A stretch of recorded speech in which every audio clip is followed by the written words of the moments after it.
Hello friends, this is your friend back with a new fanfic. What if banished Naruto built a harem with Hotaru, Temari, and Shizuka?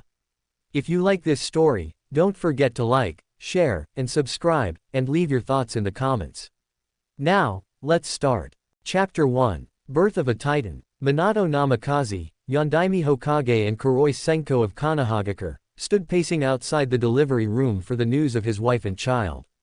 He paced silently as his friend, Tsume Inuzuka, watched him. Tsume was the head of the Inuzuka clan and also a longtime friend of both Minato and Kushina Uzumaki, Minato's wife. She was currently pregnant with her second child, her current daughter being 4 years old, and was barely showing. She sighed as she watched Minato wear a hole in the floor and said, "Quit pacing. She's strong, just believe in her and wait already." Minato looked at his friend and sighed. "I'm sorry, I'm just anxious about the delivery," he replied. Tsume nodded her head, yes, but you're making me nervous. "You can't do anything at the moment, so just sit and calm down for when you are needed," she replied. Minato went to open his mouth before the surgery light went off and both people turned to the door to see Tsunade of the Sannin walking out smiling brightly. "Well, the delivery was a success and you have a healthy baby boy, Minato. Congratulations. You can go to the maternity ward anytime," she said before she was twirled around anime style as Minato tore through the doors next to her and rushed to the maternity ward. Both women chuckled before joining him. Maternity ward. Kushina Uzumaki, the Red Death of Konoha, sat in a bed smiling brightly as she cradled her newborn son, Naruto. The name came from Jiraiya's book and the idea that the little bundle would be a maelstrom of activity if he was anything like his parents. Suddenly, the doors flew open and Minato froze as he stared at his newborn son. A smile crept its way onto his face before becoming what would soon be dubbed Naruto's prankster smile, and he walked over to his wife.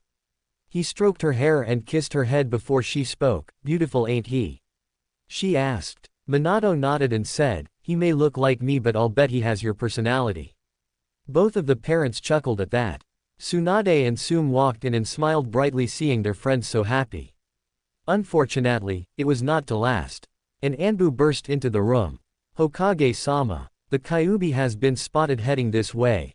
It will be here within the hour," he said. Minato swiftly rose and Kushina began to shake as she had an idea of what would happen. "Hold it off, keep it from the village whilst I figure out a way to stop it," Minato said before turning to Kushina. Kushina held her child fiercely and glared at her husband. "Absolutely not, Minato. You know as well as I what life Jinchuriki led. I will not subject my son to that horror," she said. Minato looked downcast and said, "I know that. However, with you here and Tsunade and Jiraiya, not to mention Tsume and our other friends, he won't live that life. You can prevent it and make sure he's the hero everyone should see him as." Kushina wavered for a second before shaking her head again. "No," she stated and glared at her husband who sighed before shining to his home. She looked to her friends. Tsume spoke, "Kushi-chan. What would you say to a marriage contract between my daughter and your son?" she asked. Kushina looked shocked. "What? You want our children to marry one another?" she asked. Tsume nodded. "It would be a good way to let little Naruto here not have to worry about finding love. You know that Inuzukas are fiercely loyal and if Hana consents when they are of age, then why not let the two of them have a chance, besides, it'll keep those civilians off your back," Tsume said with a smirk. The contract would let her be closer to her friends and would be mutually beneficial to both clans and parents. If it didn't work out, then nothing was lost as contracts allowed the couple to decline when they were to be wed. Kushina thought about it for a moment before nodding, "Yes, I agree. Tsunade, will you take care of the paperwork? I don't want to leave Naruto here," she said. The other women smiled and bowed before leaving the new mother and setting off to take care of the marriage contract. Tsunade looked at Tsume and said, "You know Minato is going to wear her down, right?" she asked. Tsume nodded. "That is one of the reasons for this contract. I will let my daughter know and hopefully Hana can be someone precious to the boy. I just hope that this all works out," she said before they both disappeared in Shunshin's. With Minato, it had only been 20 minutes since he had spoken to Kushina and he had already found the seals he needed to make his son a Jinchuriki. He didn't want to do it, but he firmly believed in his village, his friends, and, most of all, his wife. Besides that, Naruto was the only newborn in the village. He decided to give one last gift to Naruto before he left. He grabbed all his sealing books and large amounts of materials, with the Harem notes and details among them, and separated them into several different sections before mass sealing them into a scroll with some blood on it. He gathered his things before taking one last look at his home. He sighed before sealing it one last time and taking a scroll he had made for the sandaime when the sealing was done. Hopefully, everything would be just fine. Too bad no one ever told Minato that life is never fair. With Kushina and Naruto. Kushina was sitting in the hospital bed smiling happily at the little boy in her arms. She could already tell he would look like his father, and probably have a fanbase to boot. She held him gently but tensed when she felt the familiar buildup of chakra before a shunshin. She looked up and sighed as she saw Minato once again stand before her, and he didn't look like he was playing around. Kushina-chan, he started. My answer is the same as before, Minato. I refuse to allow you to seal Kyuubi into Naruto. His life will be horrible no matter what we do, she said sternly while glaring at her husband. Naruto is the only child who was born. If there was anyone else, I wouldn't even ask. Besides, I have faith that this village will honor my dying wish and our friends will help him, he said. But, most of all, you will be there to care for him. Because I won't get that chance. Please Kushina-chan, he begged. Kushina stared at her husband, a million thoughts rushing through her head. She looked down at her sweet, innocent baby boy and sighed. Promise me that if these people won't honor him that I can leave with him and not be pursued, she said with pleading eyes. She knew Minato wouldn't give up and there really was no other alternative. She just wished it didn't have to be this way. Minato nodded and quickly unrolled the scroll before adding it to the conditions he had given Sarutobi. It's done, Kushina-chan. He walked over to her and hugged her while putting their heads together so they could stare at their son. He's gonna be a lady killer when he grows up, Minato said with a smile. As if knowing his dad was speaking about him, Naruto opened his eyes to show two beautiful sapphire orbs. Kushina let out a barking laugh. Yeah, but he won't have to worry about his fans once I am through with him, she said with tears in her eyes. Minato nodded and kissed Kushina on the head before taking Naruto into his arms. I'll have Sarutobi bring him back soon. I love you, he said before vanishing in a yellow flash. Kushina gripped the sheets as the first roars of the Kyuubi made itself known over Konoha. Tears fell from her face and stained the sheets below until she heard a voice speak. I'm afraid that you won't be able to live up to your husband's expectations. I cannot allow you to interfere with my master's plan, said a man with an orange spiral mask. Kushina's head whipped up and she glared at the man. She readied herself to fight, but, before she could act, the man spoke again. I will ensure that my master wins this day. Kamui, he said, opening his eye. Kushina felt the fabric of reality twist and turn, and she let loose a roar of maternal fury and launched herself at the man with a hidden kunai. Surprised by her actions and the sudden inclusion of a massive amount of Yuki-infused killing intent (Ki), the man was taken unaware and stabbed fatally in the heart. His eye, however, was unaffected and Kushina's roar faded as the man's body turned to dust and she disappeared from reality. With Sarutobi, after the sealing, Sarutobi picked up young Naruto and frowned at the boy. Things were not supposed to be this way. He looked around the Hokage's office and sighed deeply. It had been nearly 5 hours since the sealing. He had received distressing news just a moment ago. The Kyuubi's attack had destroyed the maternity ward where Kushina was supposedly staying. They had yet to find her body. Tsunade had, apparently, seen the destruction and, believing that both Kushina and Naruto were inside, fled from Konoha almost immediately after 2 hours of searching the rubble. Now, he was once again the Hokage and he needed to report to the council about the Kyuubi and the rumors of a demon child. He held no illusions that Naruto's life would never be normal. However, he did hope to give his surrogate grandson as normal of a life as possible. Minato would have wanted as much for his child. He sighed once again and pulled out a simple genjutsu tag and placed it on the boy's head. It would deter anyone but Sarutobi from making the connection between Naruto and the Yondaime until it was reapplied or the seal itself was noticed and destroyed by an experienced genjutsu user or put out when flooded with enough chakra to summon Gamabunta nearly 20 times. The only one currently able to destroy the seal would be the Sandaime or Jiraiya if he ever looked close enough. Sarutobi, still carrying Naruto, made his way through the tower, down some stairs, and through a pair of large double doors before being assaulted by the ruckus that was the Council of Konohagakure. The room quickly quieted, however, when they noticed the bundle in his hands. Some thought it was the demon child, civilians, some thought it was an important child, clan heads like Sum, but 3 others thought of it as a weapon, Danzo and the elders. Sarutobi quickly made his way to his seat and set the child in front of him. He took a breath before making his announcement. The Yondaime Hokage has died and left me with the title of Hokage once again. I gladly serve this country once more. After a moment of praise and happy comments, he continued, now, in the aftermath of the attack, we are down by 40% of our shinobi forces, several residential and merchant buildings have been either destroyed or damaged, and we have a rather delicate matter to attend to aside from those problems. He said, gaining the attention of everyone in the room, including Jiraiya. Sarutobi pointed to the boy and said, Yondaime-sama was able to defeat Kyuubi by sealing it into this newborn babe. He didn't get a chance to start another sentence as cries of, demon child, and, kill it, were heard throughout the room before the Sandaime Saiden unleashed his full ki on the petty fools. Enough, he roared. I will not kill this child, Naruto Uzumaki. From this point forth, anyone who talks about the Kyuubi being sealed into Naruto will be killed for revealing an S-ranked secret. He said. Several people grumbled but ultimately gave in. Danzo, however, wasn't so easy to put down. I request the boy be put into my root program. We can have the boy be conditioned to serve only Konoha and to never question our orders this way. He could even learn to control the beast inside him. He said. Jiraiya and Sarutobi both glared at the man before the Sandaime spoke once again. Absolutely not, Danzo. I will not have an emotionless Jinchuriki running around the village. You will stay away from him and the boy will be allowed to live a normal life. Clear, he said, blasting the man and civilians with his ki once more. During this scene, Sum was eyeing the boy warily as she believed it could be Minato's son, however the genjutsu was messing with her mind and she dismissed it while thinking that Minato must have found another baby somehow. She did, however, have the marriage contract that Hana Inuzuka and Naruto Namikaze were to be married when Naruto turned 16.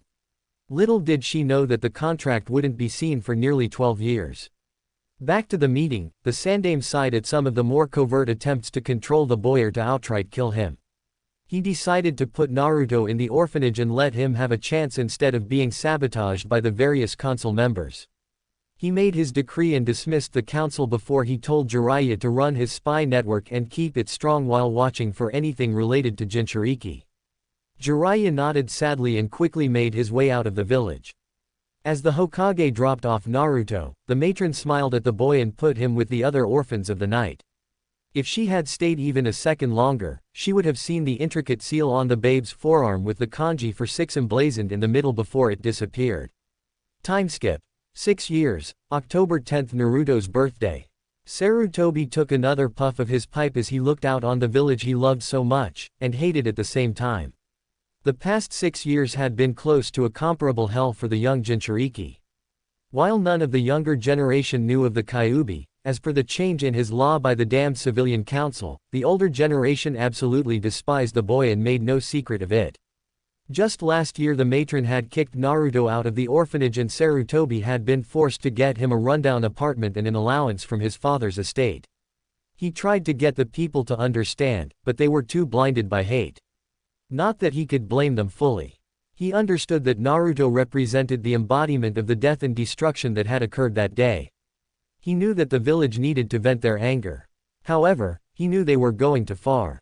They had begun to physically harm Naruto, outside of the orphanage, and the Hokage was trying to prevent it. The boy deserved a better life than the one he was given. Every time he visited Naruto, he got the same question. YG-san? Naruto would ask. It broke the man's heart not to inform the boy or at least keep it from happening. However, all he could do was tell the boy that the villagers needed forgiveness and that Naruto shouldn't blame them or take revenge.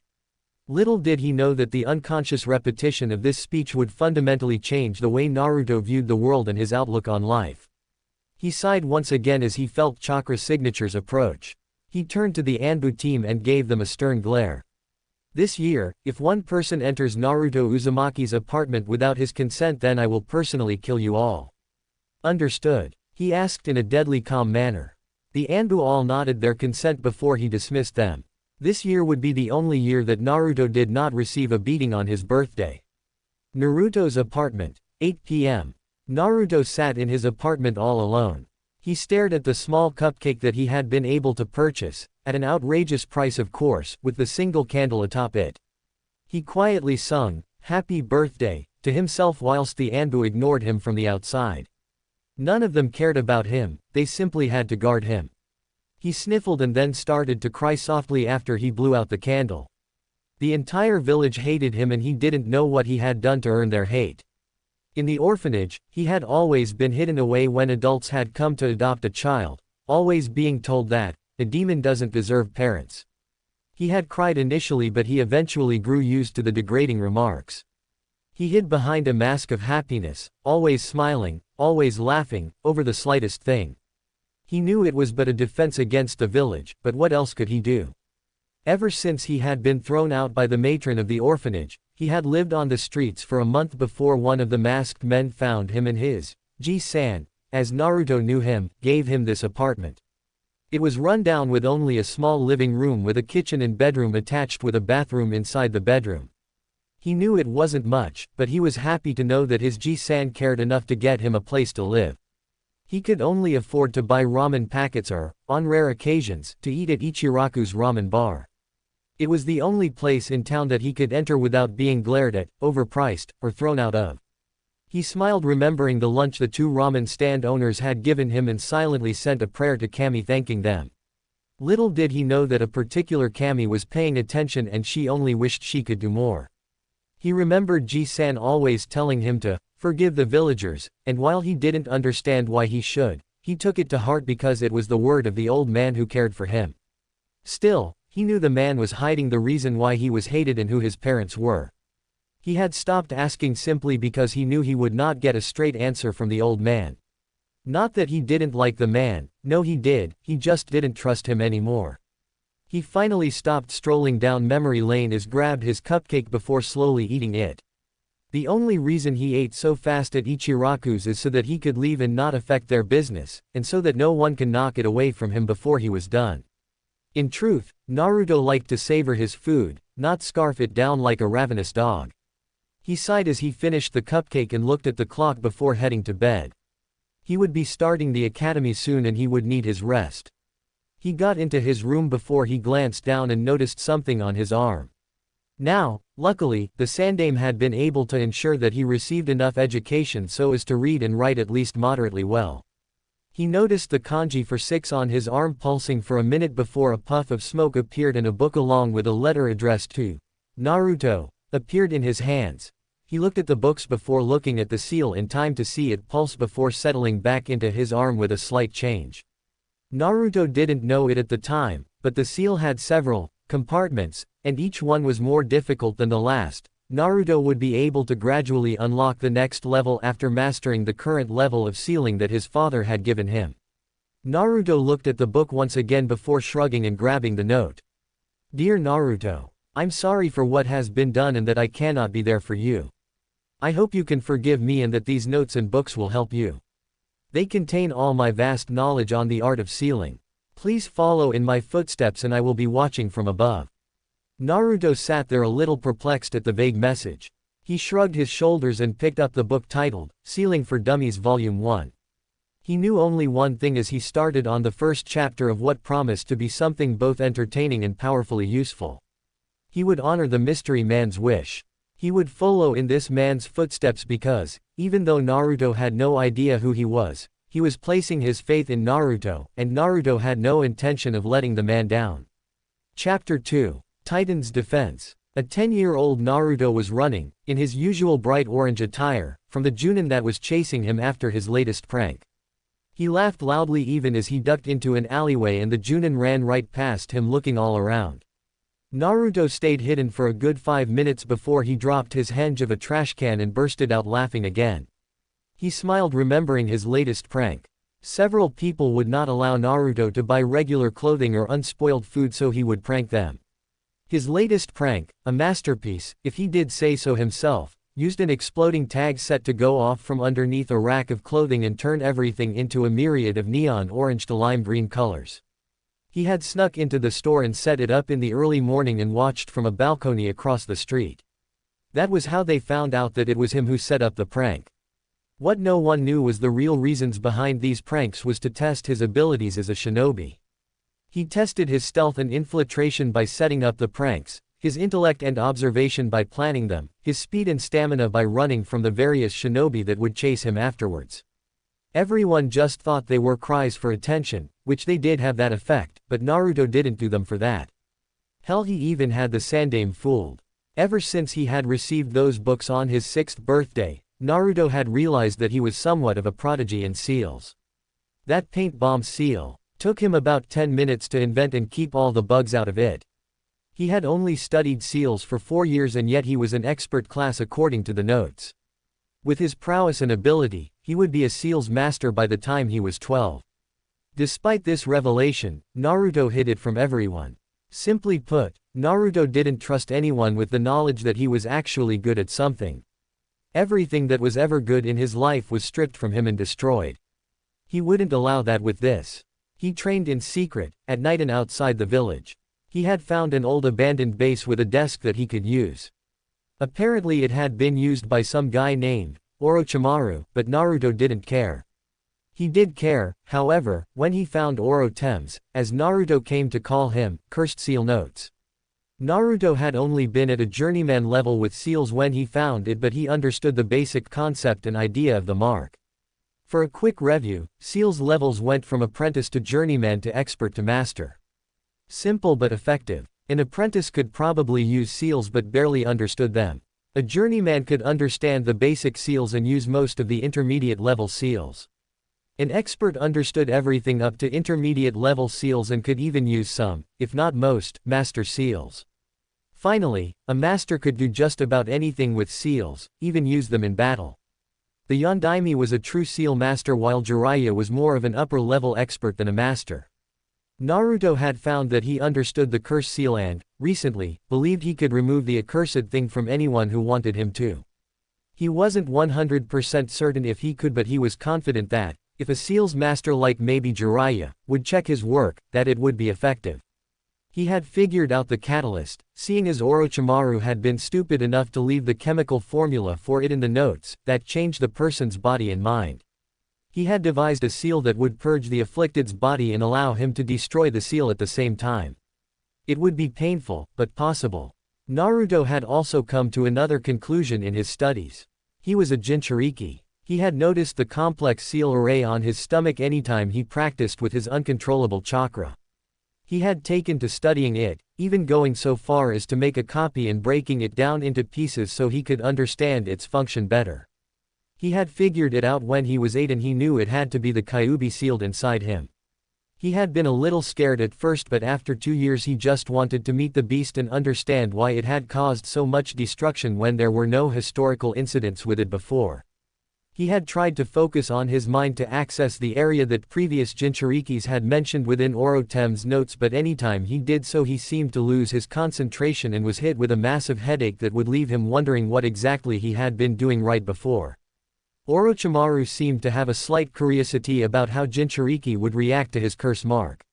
Naruto quit laughing and stood up while thinking about lunch. He patted his belly and made his way to the only place in town that would serve him, Ichiraku Ramen. He swiftly moved through the crowd into his favorite restaurant. He walked in and sat down on his stool and smiled at Ayame. She was his sister figure and he trusted her much like he trusted the Sandaime. Not for the same reasons though. Tsuki, owner of Ichiraku's and Ayame's father, and Ayame were the first people to serve him without a price inflation and even gave him a free bowl from time to time. He trusted them enough to let them know of his daily life, but he did not burden them with the beatings and other abuse he'd put up with. On the same hand, he did not inform them of his sealing ability simply because it could cause trouble for all of them if they accidentally mentioned it to the wrong people. And yes, he meant accidental. He ordered his usual 10 miso ramen and smiled as Ayame disappeared into the back to speak with Tsuki. Today was his birthday after all. He knew he would have to hide in the forests at night and take any and all precious things from his apartment if he didn't want them destroyed like they were every year excluding his 6th birthday. It seems that the council had found a way past his yearly Anbu guards. Naruto didn't know how, nor did he care, all he knew was he had to fend for himself. Tyuki came out of the back with a big smile on his old face. "Well Naruto. It's good to see you again my boy. How is the academy going?" he asked as he tended to the noodles now being cooked. Naruto let loose his epic grin and responded loudly, "It's great. We learned Kawarimi yesterday. I can't wait to graduate." He wouldn't tell Tyuki that the whole loud-mouthed idiot mask was to make the teachers believe that they didn't have to sabotage him, although they still did, and so the council wouldn't block him because they would believe he'd die on any high-class mission without any skills. Tyuki smiled as Ayame came out of the back with enough materials for Naruto's order. "That's good. I can already see you with that headband," he said as he placed the first bowl in front of Naruto. "First 5 bowls are on me tonight kid. Happy birthday," he said. Naruto responded with his usual enthusiasm, "Thanks Tyuki-ji-san," he yelled as he dug in. Ayame giggled and Tyuki laughed loudly but you could feel the warmth coming from Naruto. He rarely got gifts on his birthday and this was one of the best he'd ever received. The other was the very jumpsuit he wore, given to him by the Sandame. It had the same genjutsu seal woven into it as the one that used to be on his forehead, not that Naruto knew that, he wore it out of love for the old man and because it helped with his stealth training tremendously. Naruto spent a good 3 hours with the Ichirakus before heading home for the night. He could already see the people who were setting up for the festival. He sorely hoped that he could avoid the annual fox hunt, as it had come to be called. He had no intentions of being caught this year. He made it home within 20 minutes and gathered the few pieces of clothing, various cups of ramen, and sealing supplies that he had borrowed from people who denied him service. He looked outside and swore, it was getting dark and he was barely leaving his apartment. He sealed all his belongings into the chakra seal that the mysterious man had originally placed on him and set it to release in the morning or if his chakra was fed into the seal at certain intervals. He quickly left his apartment and ran for the forest of death. Hopefully, it would save him as it had in the past. Midnight. Forest of Death. Naruto was panting hard. He had evaded most of the mobs but had been caught by some particularly vicious Anbu. He sighed as he felt them pass overhead. Maybe he could get away after all. Well, what do we have here? An Anbu with a ox mask said. Maybe not. Naruto thought as he silently cursed his luck. Seems like we got a little fox here. What do ya say we make a show out of it? His partner in the snake mask replied. Naruto got up and started to run but didn't get very far before he was yanked back and tied up by the man with the ox mask. Now, we just want to let the villagers have their annual fun with the village demon. You wouldn't want to ruin that huh? He said. Naruto scowled and spit on the man's mask. Go yourself you oxer. Naruto yelled. Ox didn't take too kindly to that and backhanded Naruto forcing him to grit his teeth in pain. Ox pulled Naruto roughly to his feet. Don't worry. There's plenty more where that came from. Ox said as his friend chuckled. Ox picked up Naruto and bounded away into the trees with Naruto raining obscenities all the way. Soon enough, Naruto found himself in the most hated place he could be, in front of a mob on his birthday in an alleyway secluded from the village proper. Naruto chuckled grimly in his mind but decided if he was going to be hurt, at least he'd make it worthless for them. The Anbu took money from the crowd to let them throw stones at Naruto. Naruto simply stood there and didn't even try to move. His famous foxy smile on full blast and it unnerved several of the mobsters. Unfortunately, it pissed more of them off and they started throwing stones without paying. They yelled obscenities and things like, "This is for my sister," or the ever-classic, "Die demon." Some started to throw bottles and as the first one shattered on his head, all hell broke loose. They soon began to close in and beat him with sticks and pieces of pipe, luckily no one had a real weapon. That didn't mean he wasn't damaged however. Broken bones, crushed organs, it was amazing he was still alive and conscious. Little did the villagers know that, after all the years of abuse and pressure, a seal made itself known on the back of Naruto's head and glowed white before shattering and allowing the boy to fall into the sweet bliss of unconsciousness. The last thing Naruto saw was the Hokage descending into the mob like a vengeful angel. Mindscape. Same time. Naruto opened his eyes to notice that he felt no pain. He thought that was odd until he saw that there were pipes running along the wall of what seemed to be a sewer. He frowned and thought, so they threw me in the sewer. I thought I saw Oji-san coming to rescue me. He thought for a few more seconds before dismissing it as an illusion. His thought process came to a halt as he heard a soft, boom, echo throughout the sewer. He frowned when he heard it again and again. It was like someone was throwing themselves against a wall or something like that. Curious, like most boys, he made his way towards the sound. As it got louder, he could tell it must have come from something far stronger and far larger than himself to make this much noise. He noticed a red glow coming from ahead and the sounds of crying and someone yelling gibberish. He could tell they were pissed, but he couldn't tell at what. He noticed the light intensify and he stepped into a large room and looked to his right only for him to freeze at the sight. A large red fox with burning red eyes was slamming itself into cage bars as large as the Hokage monument themselves. That wasn't what stopped him, however. This fox had 9 tails and Naruto had just figured out that he was now in his mindscape. It took all of 5 seconds for him to process this and to listen to the ranting demon. The Kyuubi continued to throw itself into the bars while crying. Its eyes burned with a fierce hatred and Naruto could make sense of its words now that he was close enough.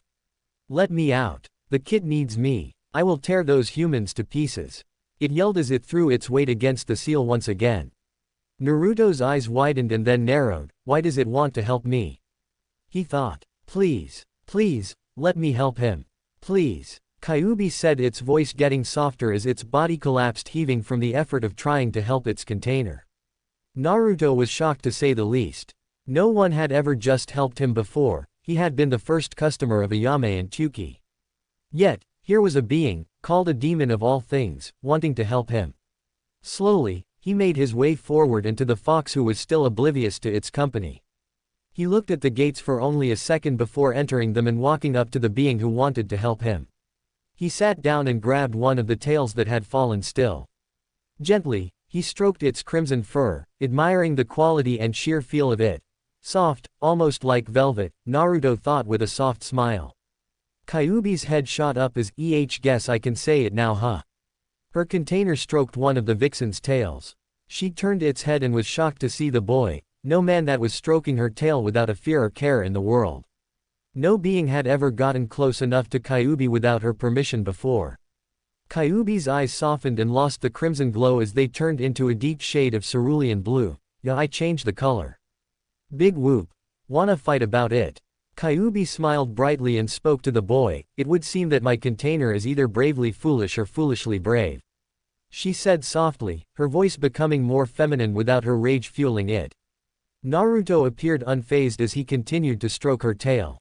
Either is fine with me, Kyuubi-san. However, I would like to know if what you said earlier is true. He said as his gaze turned and captured her own, all without stopping his actions with her tail. Kyuubi's breath hitched as she stared into his eyes.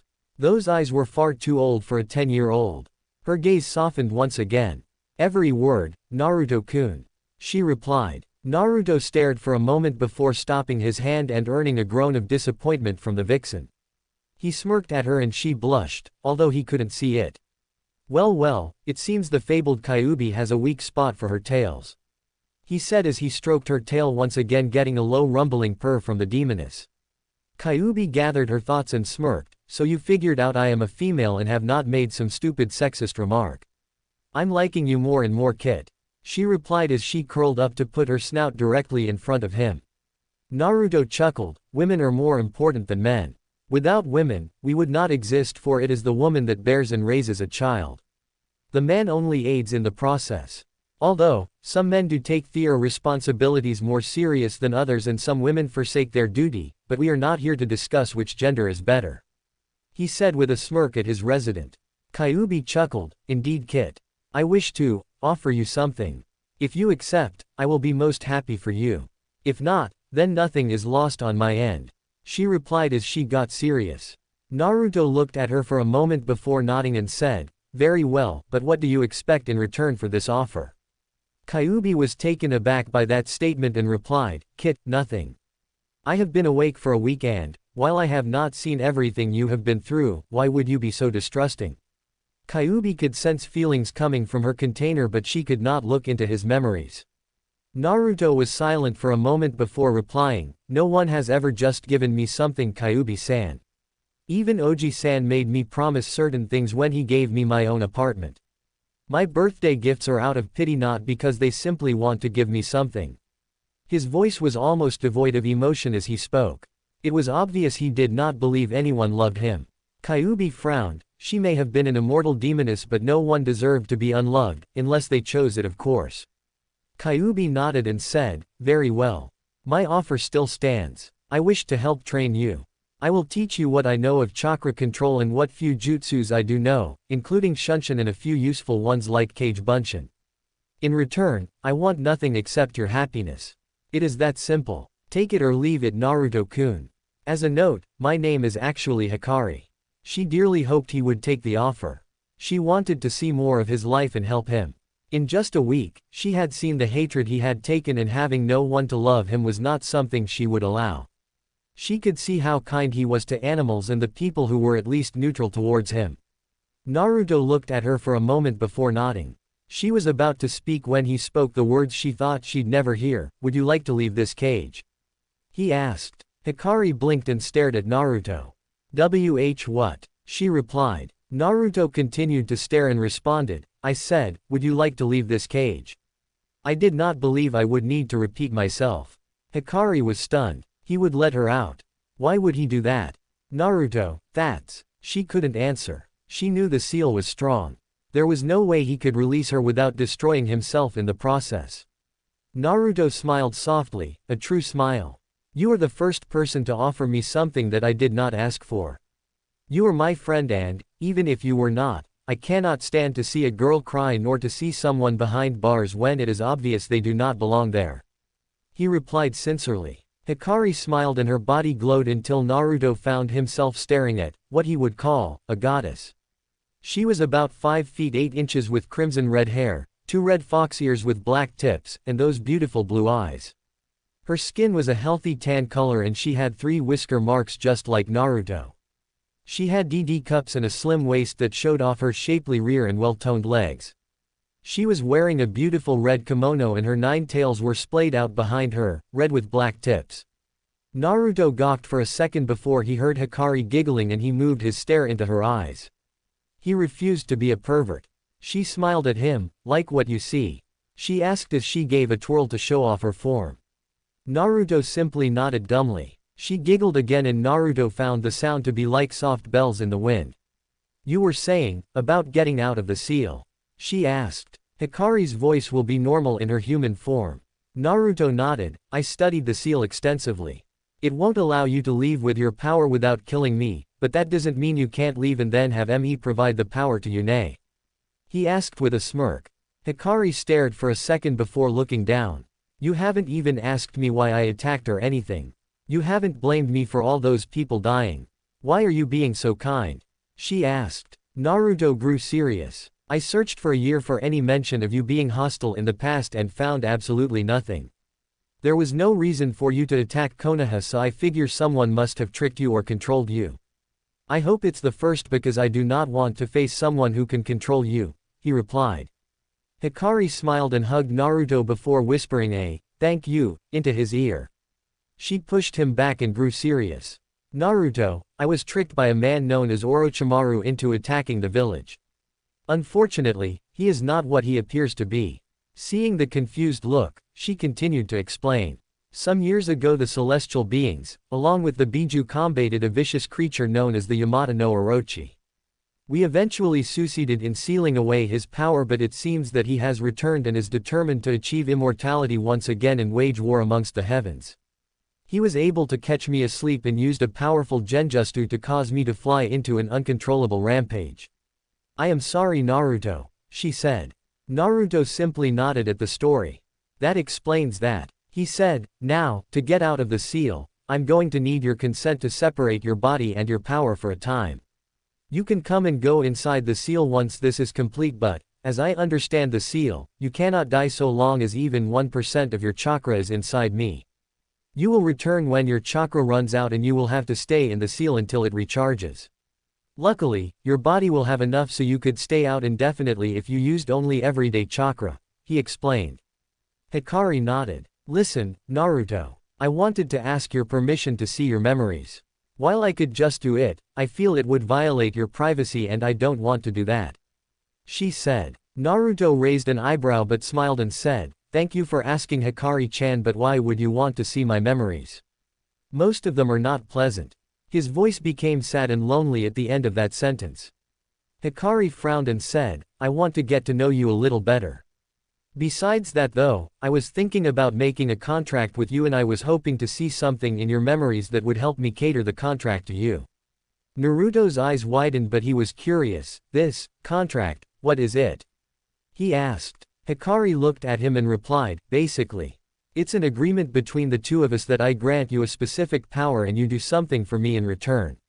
It's actually how most bloodlines were created. Oh, and it would also serve to give you control so I could get out of this seal. She replied. Naruto's eyes took on a devious glint that sent a shiver down Hikari's spine. It reminded her of herself when she was thinking of something fun. So you could give me a bloodline? He asked. Hikari nodded. If that's what you want, she said. Naruto thought for a second and slowly added up the pros and cons. Finally, he nodded to Hikari. Very well. I'll allow you to look, but please be careful. I'd rather not have to relive something because you get curious. He replied. Hikari smiled brightly. This was a major sign of trust and she was hoping to get that. Apparently being inside him at birth had helped somewhat. Okay, you won't have to relive anything. I'll just go through it now that you gave me the go-ahead. She replied and closed her eyes before a tendril of red chakra went down the hallway and into a door. For almost 2 hours, Hikari watched everything Naruto went through and was horrified. She couldn't explain how much damage these villagers had done and she wanted to tear several limb from limb. When all was said and done, she collapsed and cried into Naruto's chest, who simply held her and whispered to help her deal with it. She finally stopped crying and looked at Naruto. I believe it's time for that contract, Naruto. She said with puffy eyes and a smile on her face. You mean it? Naruto said, acting a bit like his goofy self at the prospect of a bloodline. Hikari nodded her head. Definitely, I even have an idea for a bloodline if you want, she replied. Naruto nodded his head as he hadn't thought of anything particularly viable. Since you get attacked so much, how about a defensive bloodline to help you not get hurt?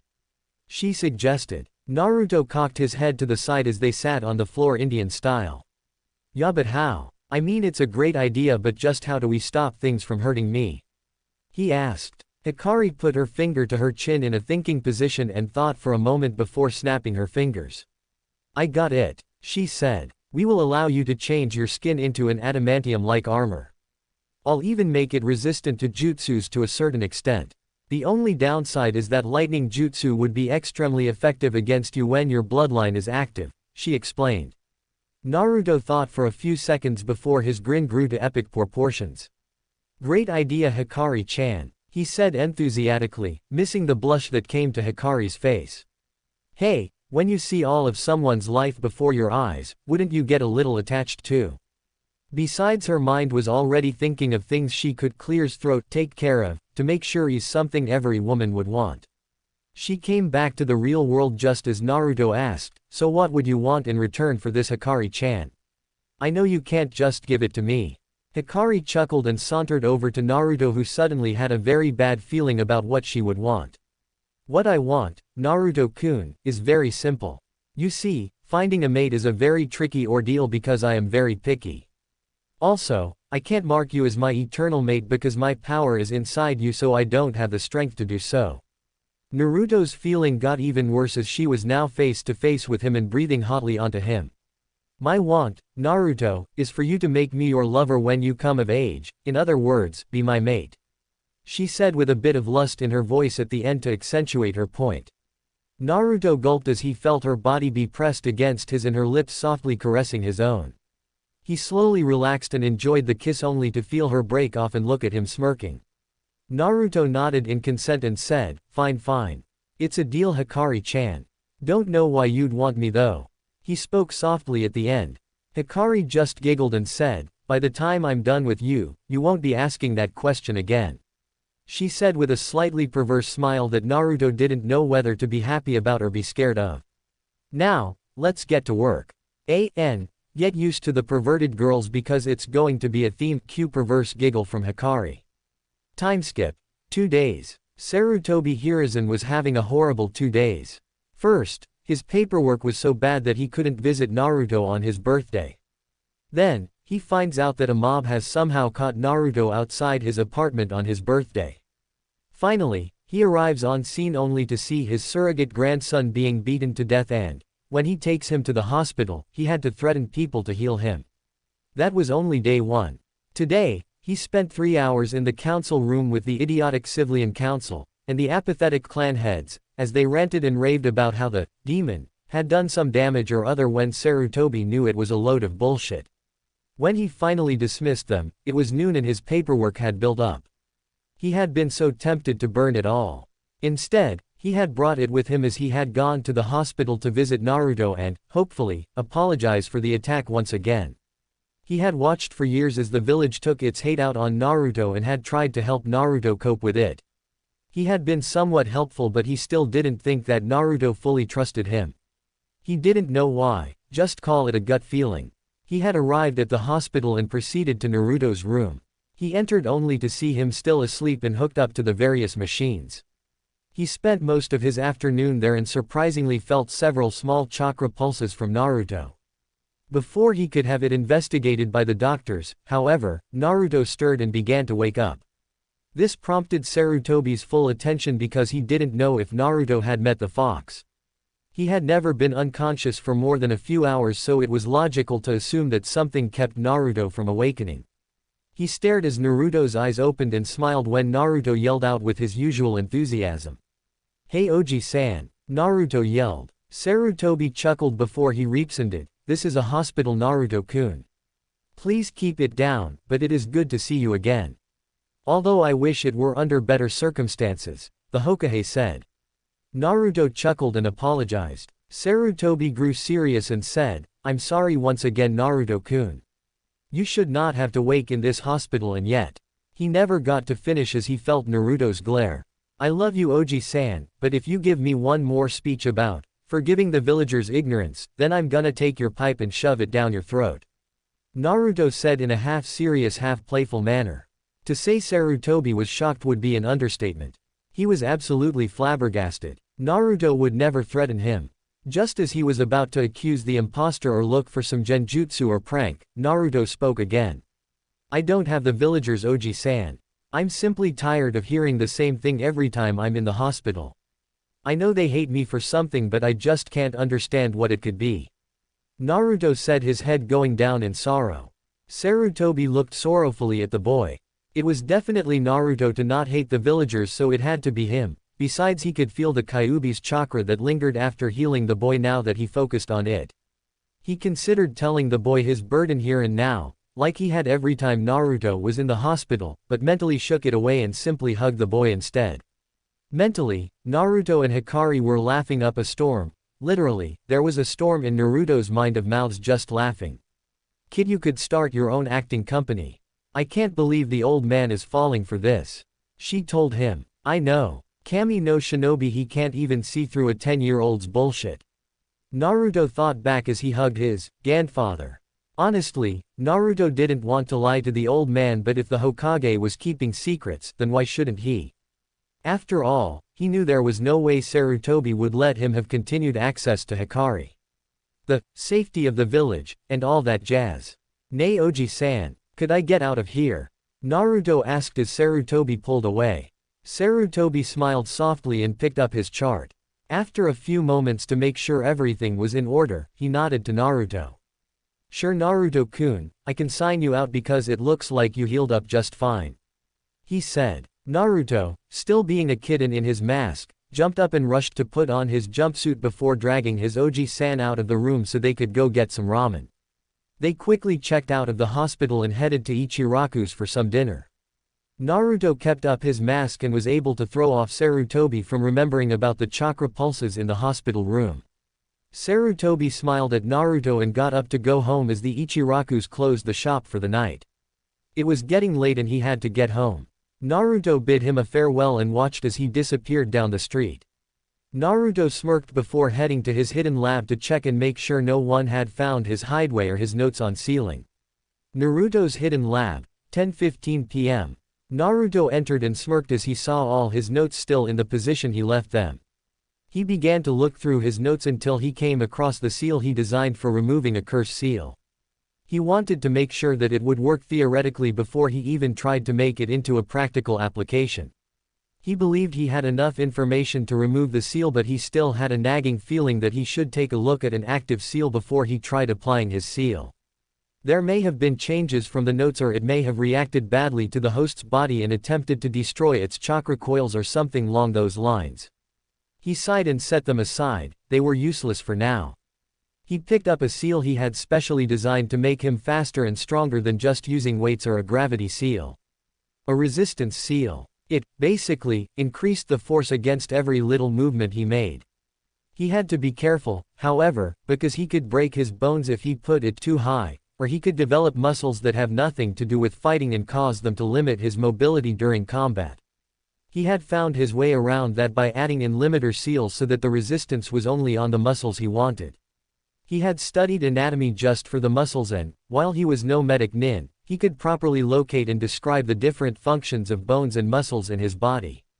He doubted that the information would be used often, but better to be prepared than caught unawares. He smiled in contentment as he picked up a special ink container that had ink laced with his blood and chakra on it before he started to draw the seal on his chest.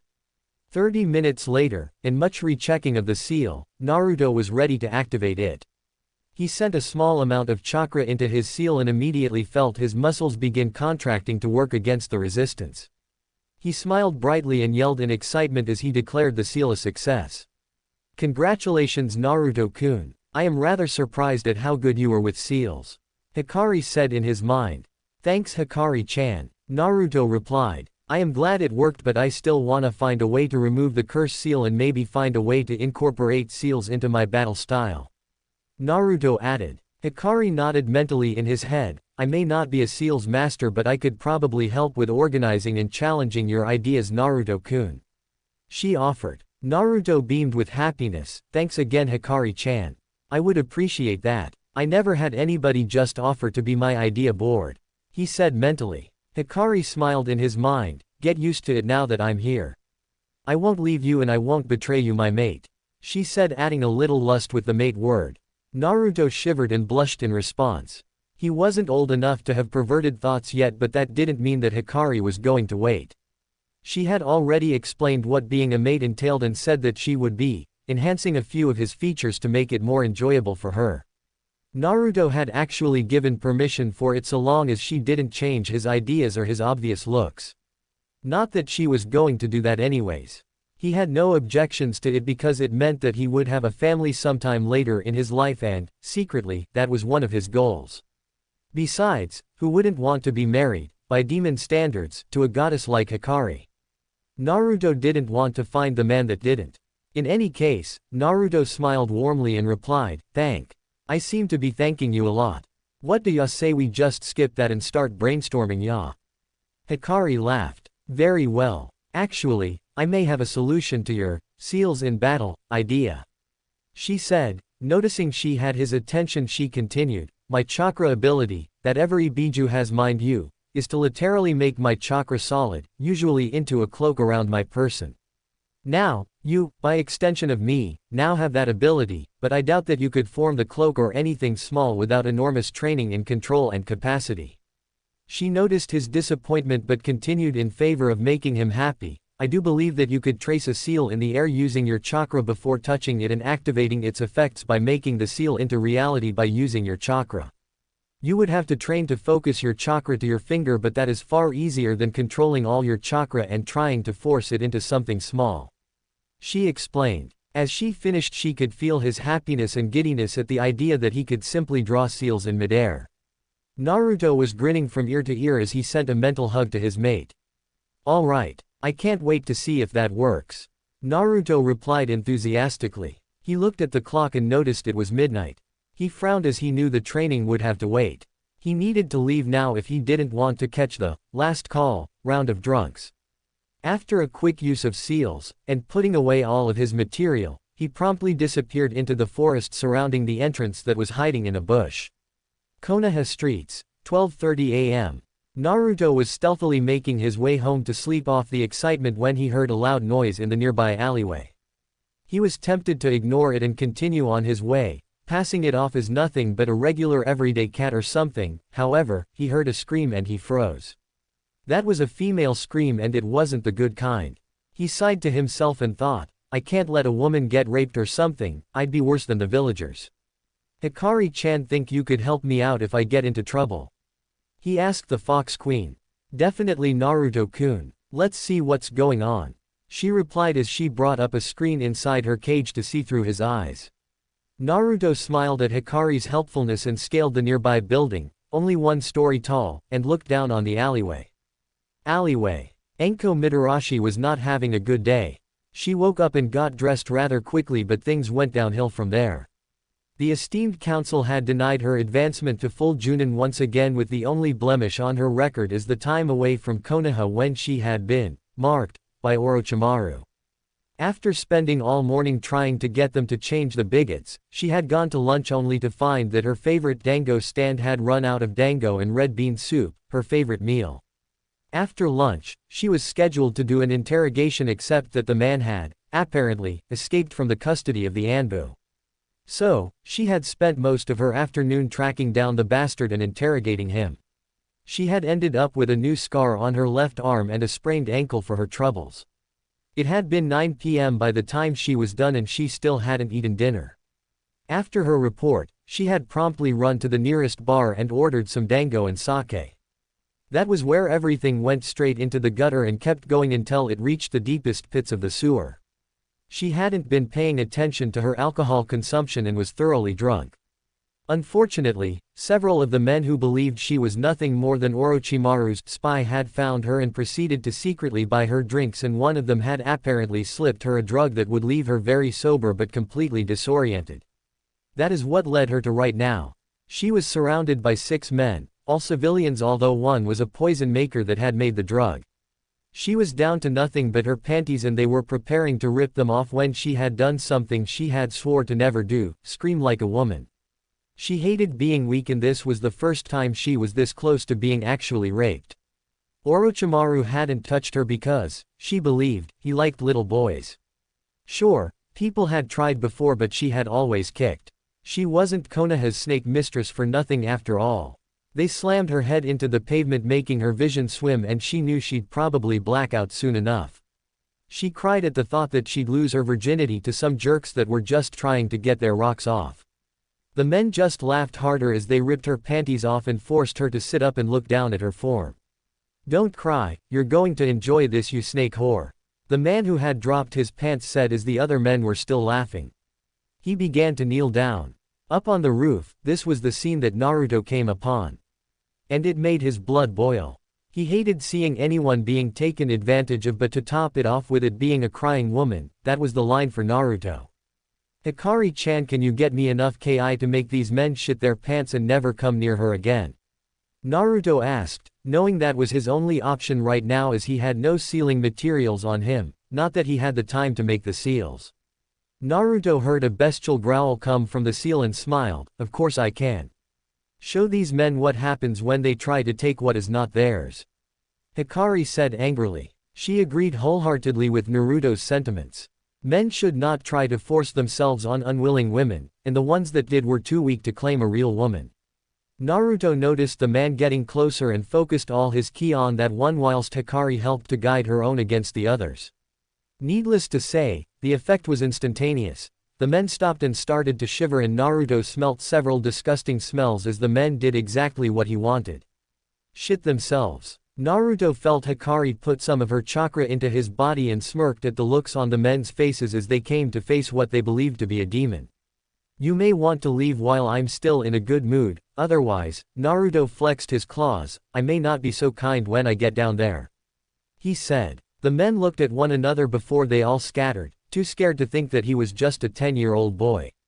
Naruto jumped down into the alleyway and felt the demonic chakra recede. Luckily, Hikari had kept the output so low that no one had noticed it. He looked at the woman before quickly gathering the fishnet shirt, chingords, skirt, and trenchcoat and put it in her lap. He saw her look up at him before her eyes rolled into the back of her head and noticed the bump forming on the back. He panicked until he heard Hikari's voice, "Put your hand on her head, Naruto-kun." He did so and watched as a small amount of red chakra healed the wound. "She will be out until morning so you're safe, but you may want to check her shoulder. I believe it holds something of interest to you," Hikari said. Naruto was curious so he did as Hikari asked and his breath hitched in his throat. There, on her shoulder, was an active curse seal.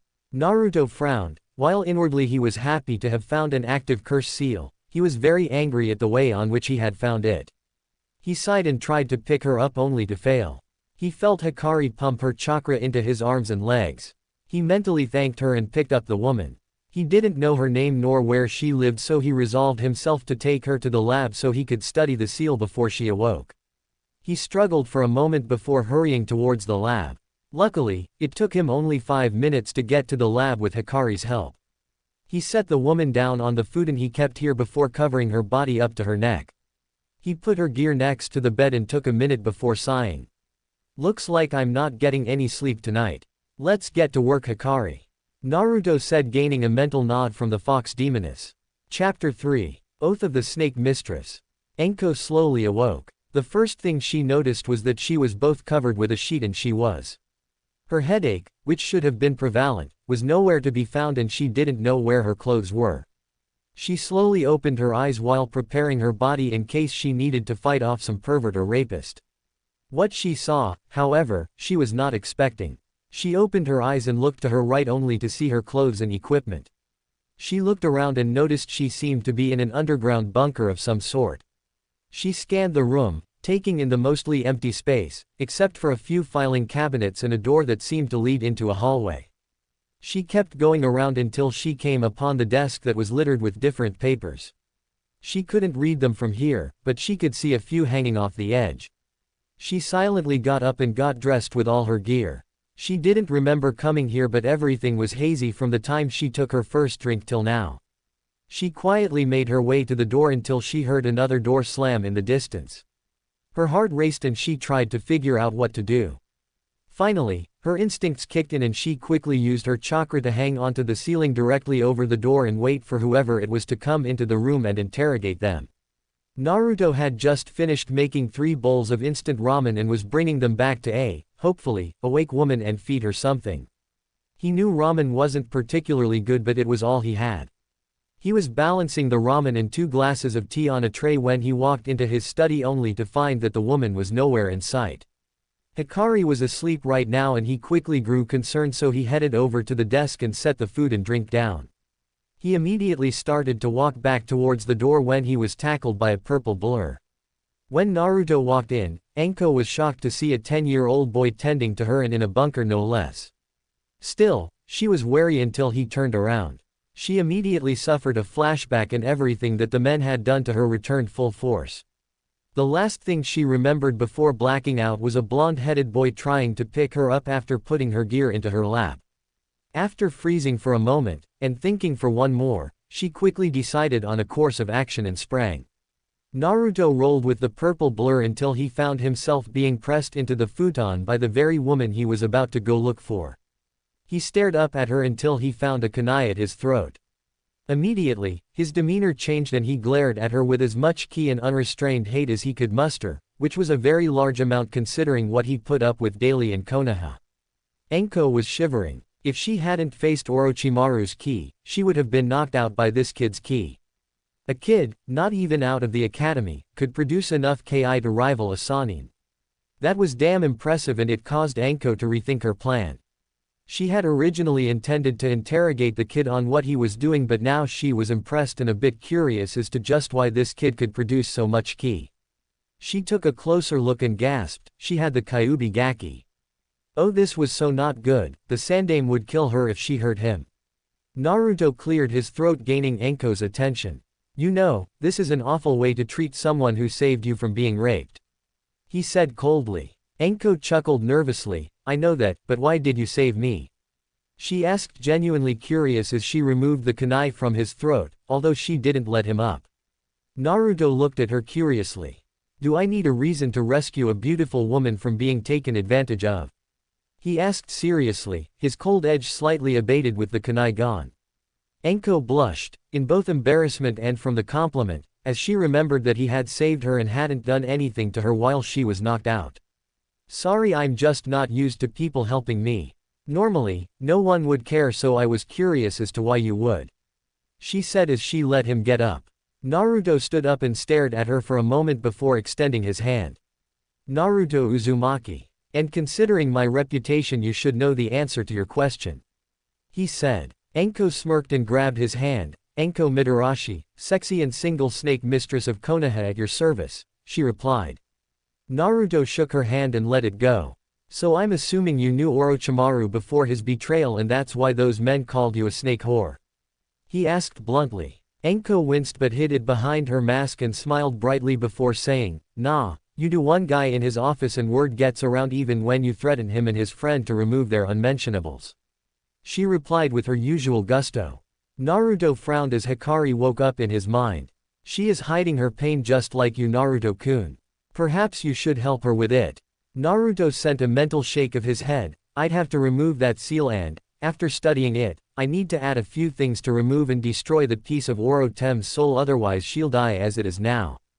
Hikari sent a mental nod back as Naruto decided to continue to be frank with Enko. Enko-san, I have done you the courtesy of not hiding behind my mask. May I please ask you to do the same? He said. Enko opened her mouth to respond with her mask on until she looked into Naruto's eyes. Her words died in her throat as she looked upon the same eyes that had shocked Hikari just days ago. So cold and alone. Just like mine, Enko thought as her mask slowly crumbled before Naruto's eyes.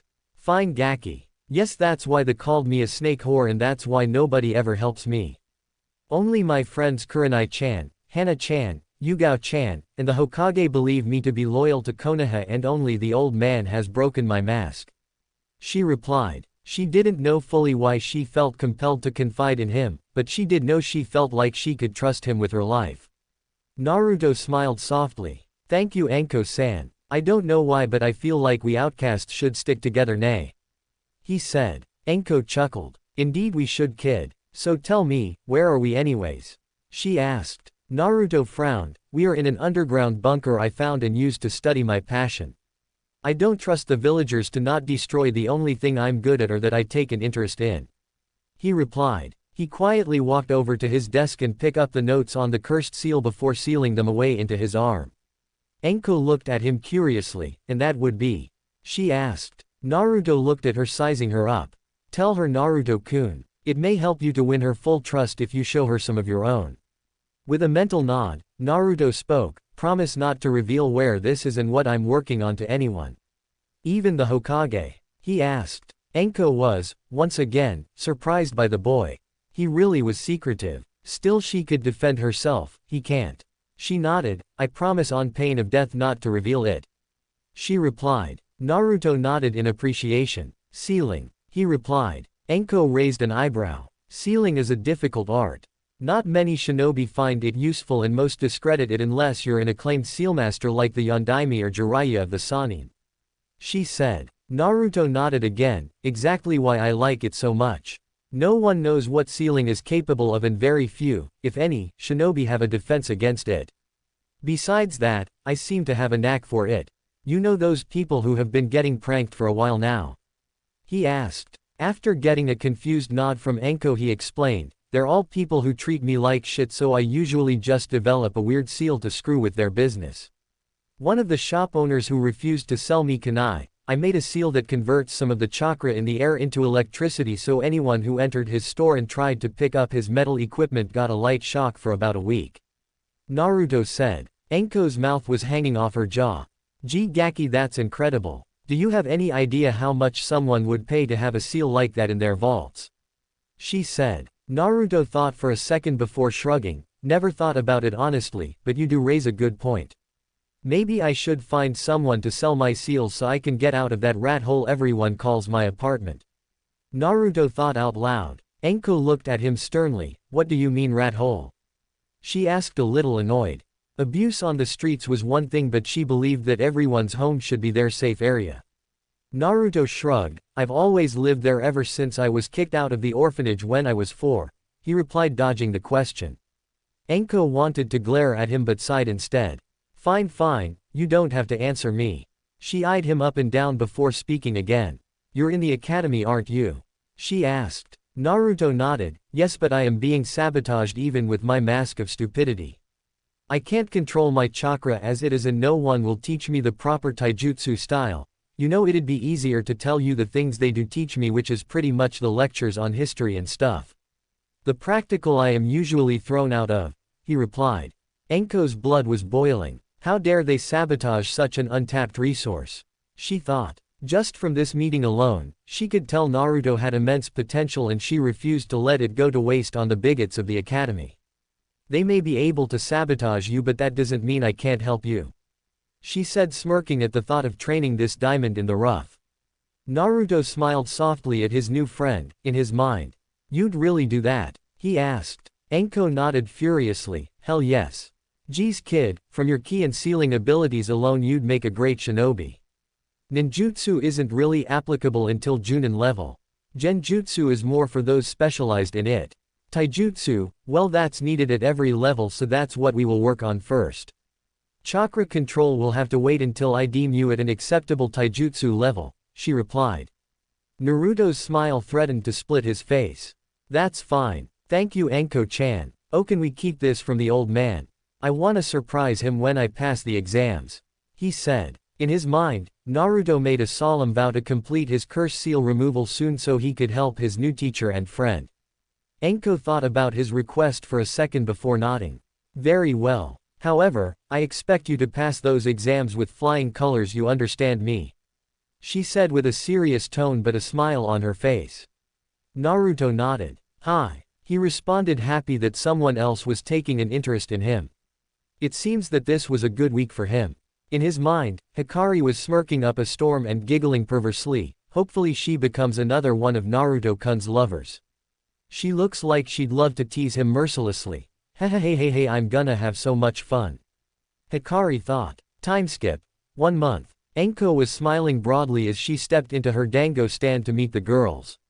The girls hadn't been able to get together for the month after her near rape. As a matter of fact, they didn't even know about it, now that she thought about it. She shrugged mentally before noticing all her friends sitting at their usual table. Kurenai was the first to notice her, as always, because she was looking for her.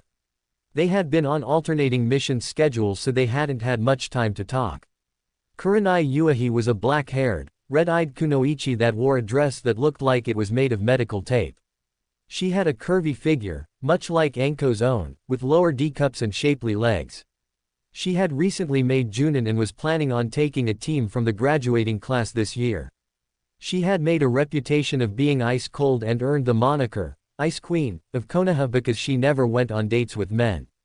Hana Inuzuka was a brunette with slight red highlights and a rather feral look overall. She was more tame than most members of her clan but still more feral than regular. She was only 16 but she was a chunin with a solid D-cup size, slim hips, and a shapely rear. She wore the regular chunin vest with a forest green shirt underneath and spandex shorts that stopped mid-thigh. She was a veterinarian and she almost never went on dates. She turned down most guys because none met her standards. Yugao Izuki was another purple-haired woman who was also a kenjutsu master and an anbu. She had a perfect hourglass figure that all the girls were slightly jealous of with DD cups. She had a boyfriend named Hayate Gecko who was also a kenjutsu master. She wore standard anbu pants, shirt, and sandals. She also happened to be one of the anbu that watched over Naruto and never shirked her duty. Enko quickly sat down and ordered an obscene amount of dango. She didn't drink any sake because of what nearly happened last time. Kurenai, being her best friend, noticed this and grew concerned. Enko-chan, are you okay? You never have dango without sake, Kurenai said. The other girls looked at the nervous Enko who replied, yeah, but I just didn't want sake today. The other girls gave her a skeptical look. Come on Enko-chan, we all know you never have dango without your sake. What's the matter? Hana said, trying to get her friend to spill the beans. Enko looked nervous. She did not want to tell her friends that she had nearly been raped only to be saved by a boy, who she considered to be more of a man than 9/10 of the village, who she was now training. Well, I guess we could just tell Ibiki that you still sleep with a stuffed snake you affectionately call. Yugao never got to finish her sentence because Anko had covered her mouth before sighing. Fine, you win, she replied. She noticed the smirks on their faces before she opened her mouth again. Promise not to tell anyone, she asked. She received 3 nods as her answer. She sighed before she began telling the story from her point of view up until she passed out. So, I had a pretty shitty day and I decided that a drink was in order. I went to the nearby bar and proceeded to get stone-faced drunk. Unluckily for me, there were 6 jerks that just wanted to me, so they slipped a drug into one of my drinks. Kurenai glared at her friend. You know that men are always after you, more than normal anyways. Why would you let yourself get so drunk as to not notice? She asked. Anko frowned. I was having an off day, okay. Besides, I don't consider all men to want us as nothing more than breeding machines, unlike you. She replied. Before Kurenai could respond, Hana interposed herself. Look, we aren't here for a philosophical debate on men. Anko-chan, please continue, she said. Kurenai was quiet, for now. Right, where was I? Oh yeah, so they drugged me and got me outside into the alleyway. They proceeded to take off my clothes and attempt to rape me. Anko said a little too calmly for the girls. She should have been a bit more broken up over it. Still, they kept quiet because they wanted to hear what happened. I say attempt because, before they could do anything else, they all shit themselves and ran off. I swear I was never more scared and relieved than I was before I passed out. The last thing I saw was a mop of blonde hair. Next thing I know, I wake up in a hotel room completely fine with a note saying to be more careful next time. She said, amending what really happened so her friends wouldn't go digging into it and found out it was Naruto-kun who saved her. So nothing bad really happened and you're still? Hana said curiously. Nothing bad, Kurenai said a little louder than she meant to. She was almost raped and she was sexually assaulted. This is why men are absolute pigs, Kurenai said with disgust. Yugao rolled her eyes. Give it a rest, will you? Not all men are pigs. Most, but not all. Besides, Anko came out of it fine and there was the person who saved her, she replied. Kurenai glared at Yugao. 99% of men are pigs and you know it.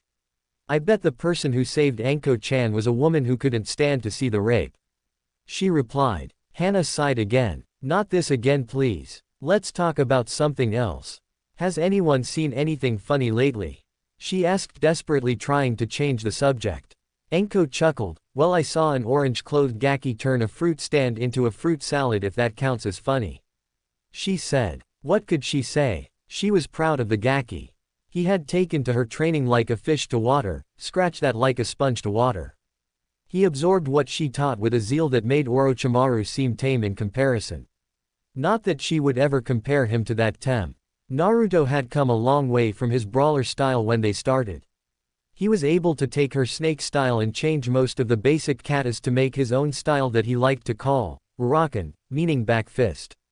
He mainly focused on dodging or blocking strikes and delivering devastating counterstrikes.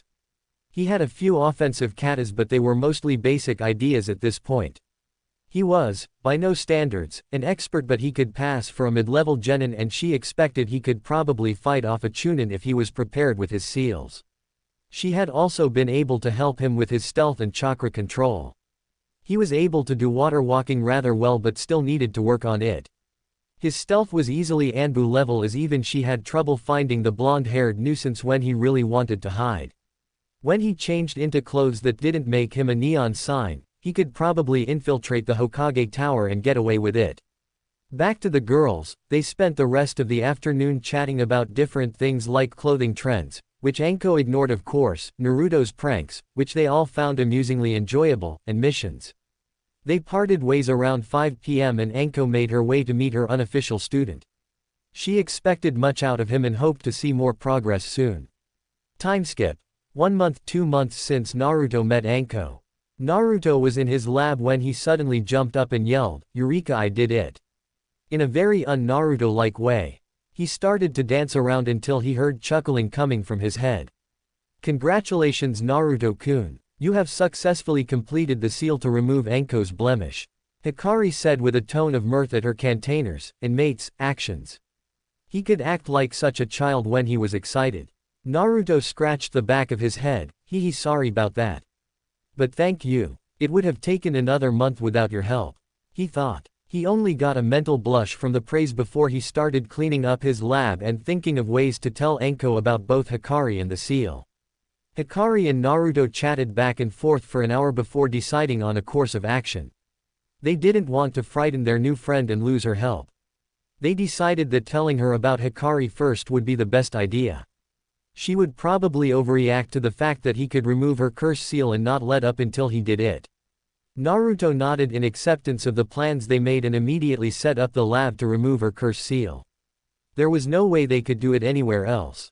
It took him 2 hours to set up the seals and double-check everything to make sure it was in place. He wiped the sweat from his brow and nodded in appreciation of his hard work before turning to the clock and noticing it was 7 p.m. He only had half an hour to eat and meet with Enko for his nightly training session. He quickly showered and ate 3 cups of instant ramen before bolting out the door into the Forest of Death.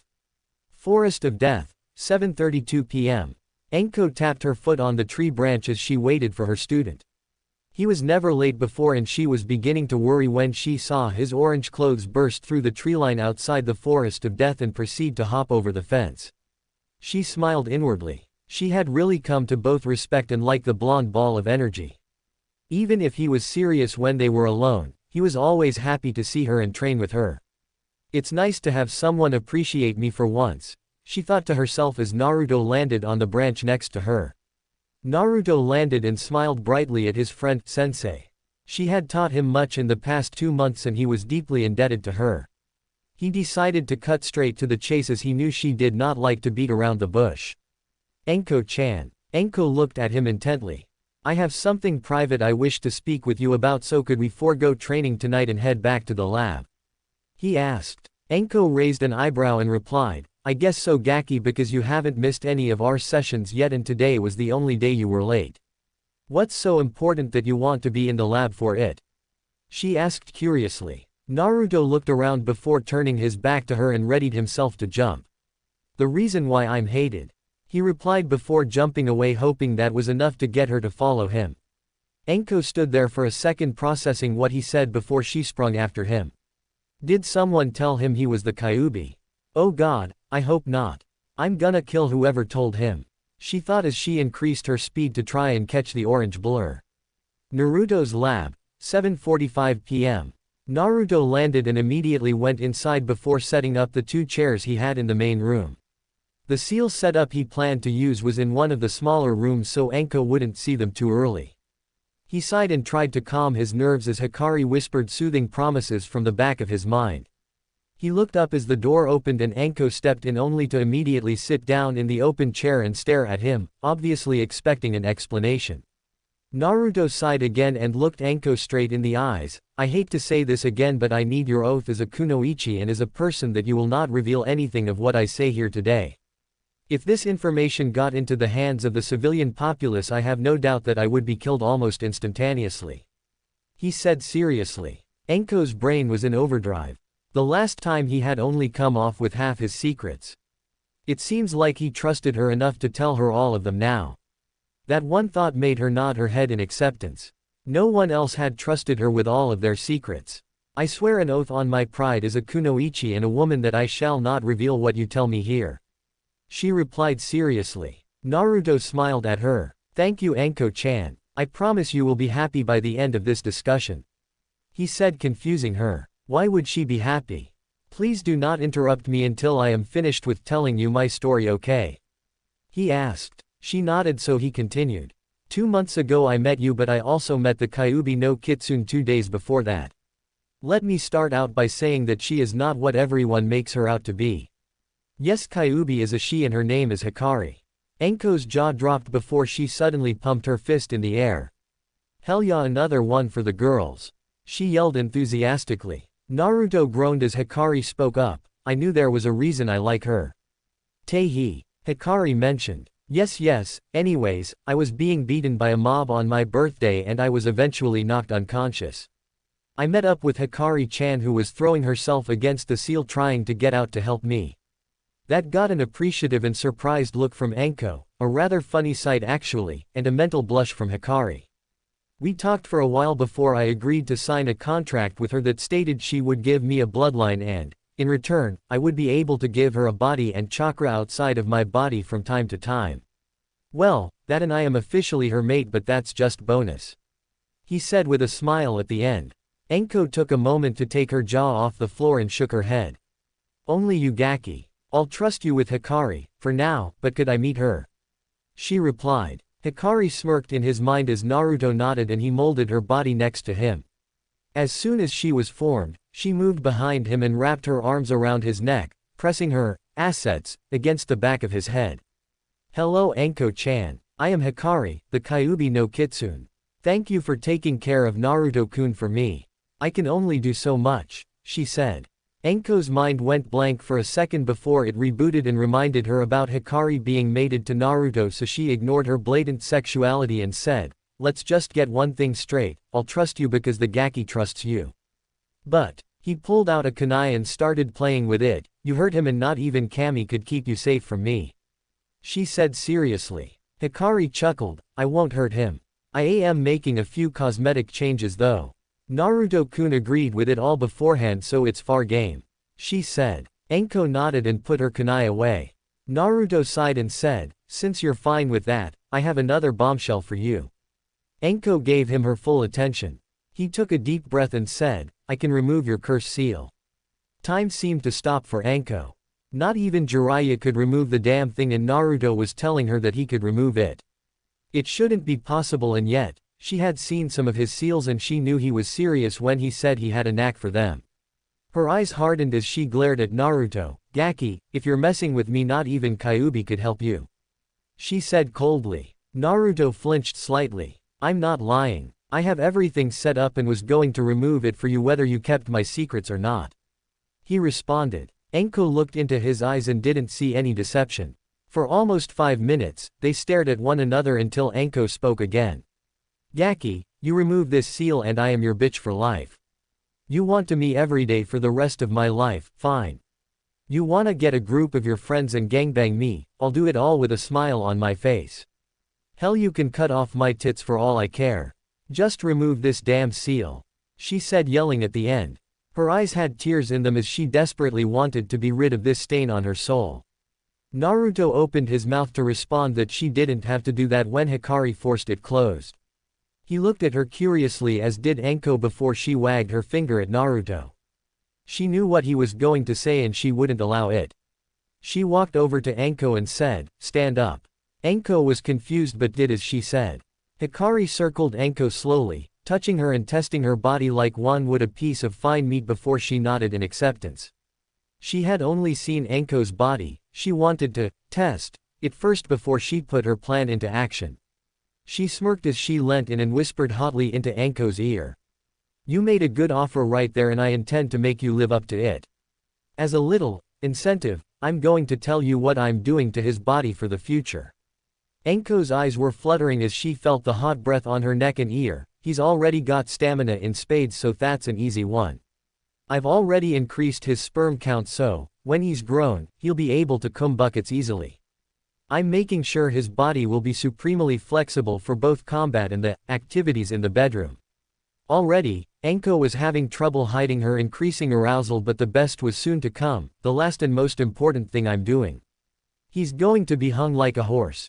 She said horse with a very lustful tone, sending shivers up Anko's spine and sending her mind straight into the gutter. By the time I'm done, he's going to be at least 8.5 to 9 inches long and 3 inches wide. Hikari said, finishing her explanation and giving Anko a very welcome nosebleed. Think you can handle that? Receiving a nod from the purple-haired woman, she smiled. Good. She stepped back to Naruto and said, Naruto-kun, accept her generous offer. Naruto looked at Hikari like she was nuts. I don't want her to be a slave, he started to say until Hikari cut him off, seeing as Anko was still daydreaming. Look, she wants to do it, besides, you're probably going to be under that CRA thing anyways. Better with girls you know and trust, maybe love someday, than some hussy that will leave at the first sign of trouble, right? Hikari said. Enko came around by this time and was nodding with Hikari's words. Naruto looked a bit unsure and was about to decline when Enko crossed the room and grabbed Naruto before full-on kissing him. Naruto melted into the kiss as Enko gently probed his mouth. They broke for air, panting as Enko looked at Naruto. "That good enough for ya?"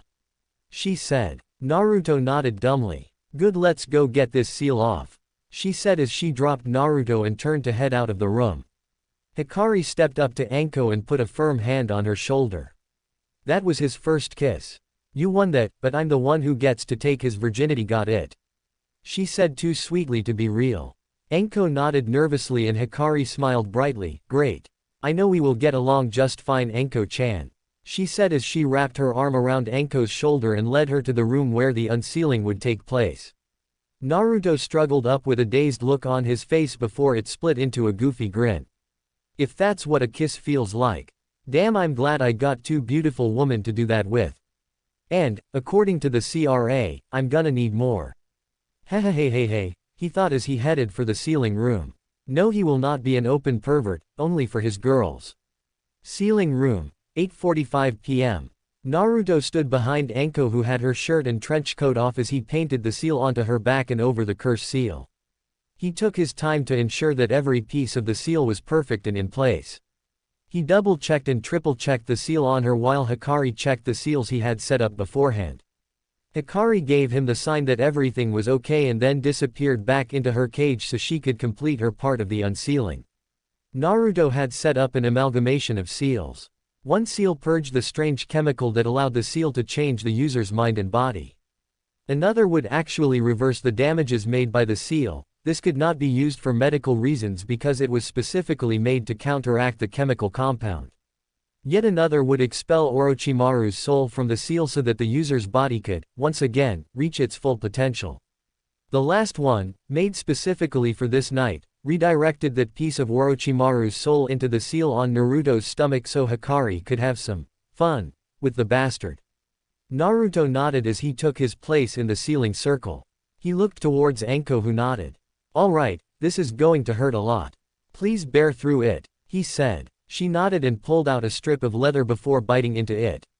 Naruto nodded once more before running through a few activation hand seals and saying, "Fuin Hakai. Seal destruction," and slamming his hands onto the seal. Enko felt like every cell in her body was being lit on fire only to be doused and then reset on fire again. It hurt worse than when the seal was first applied. She screamed into the leather strip until her throat was raw and she was heaving for breath before it finally ended. It had felt like hours but, in reality, only took about 2 minutes. She collapsed heaving for breath and was able to turn her head to see Naruto smile warmly at her before she blacked out with a smile on her face. Naruto smiled at Enko and it just intensified as he heard Hikari start tearing into the soul piece that was being utterly destroyed in his mindscape.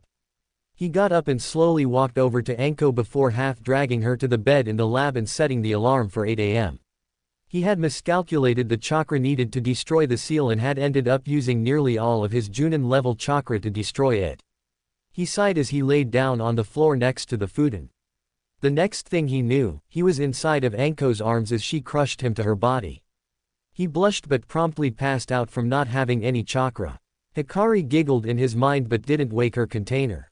It would be funny to see their reaction in the morning. Naruto's lab, 8 a.m. Naruto awoke to find himself in a very comfortable position. His head was being pushed into the generous cleavage of one Enko Mitarashi. He also noted that he had one of the most restful sleeps of his life. He sighed as he slowly got out of bed and went to make a real breakfast.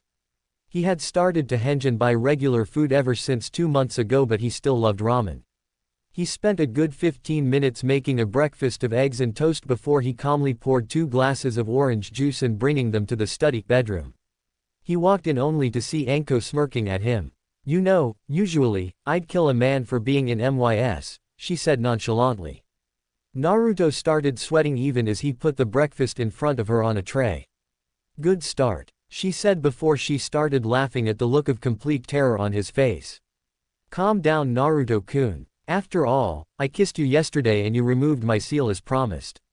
She smiled softly at him before it turned into a smirk. "If you want to touch them all you have to do is ask, Naruto-sama," she said lustfully. Naruto promptly turned a shade of red to make Hinata jealous and began to shovel in his food.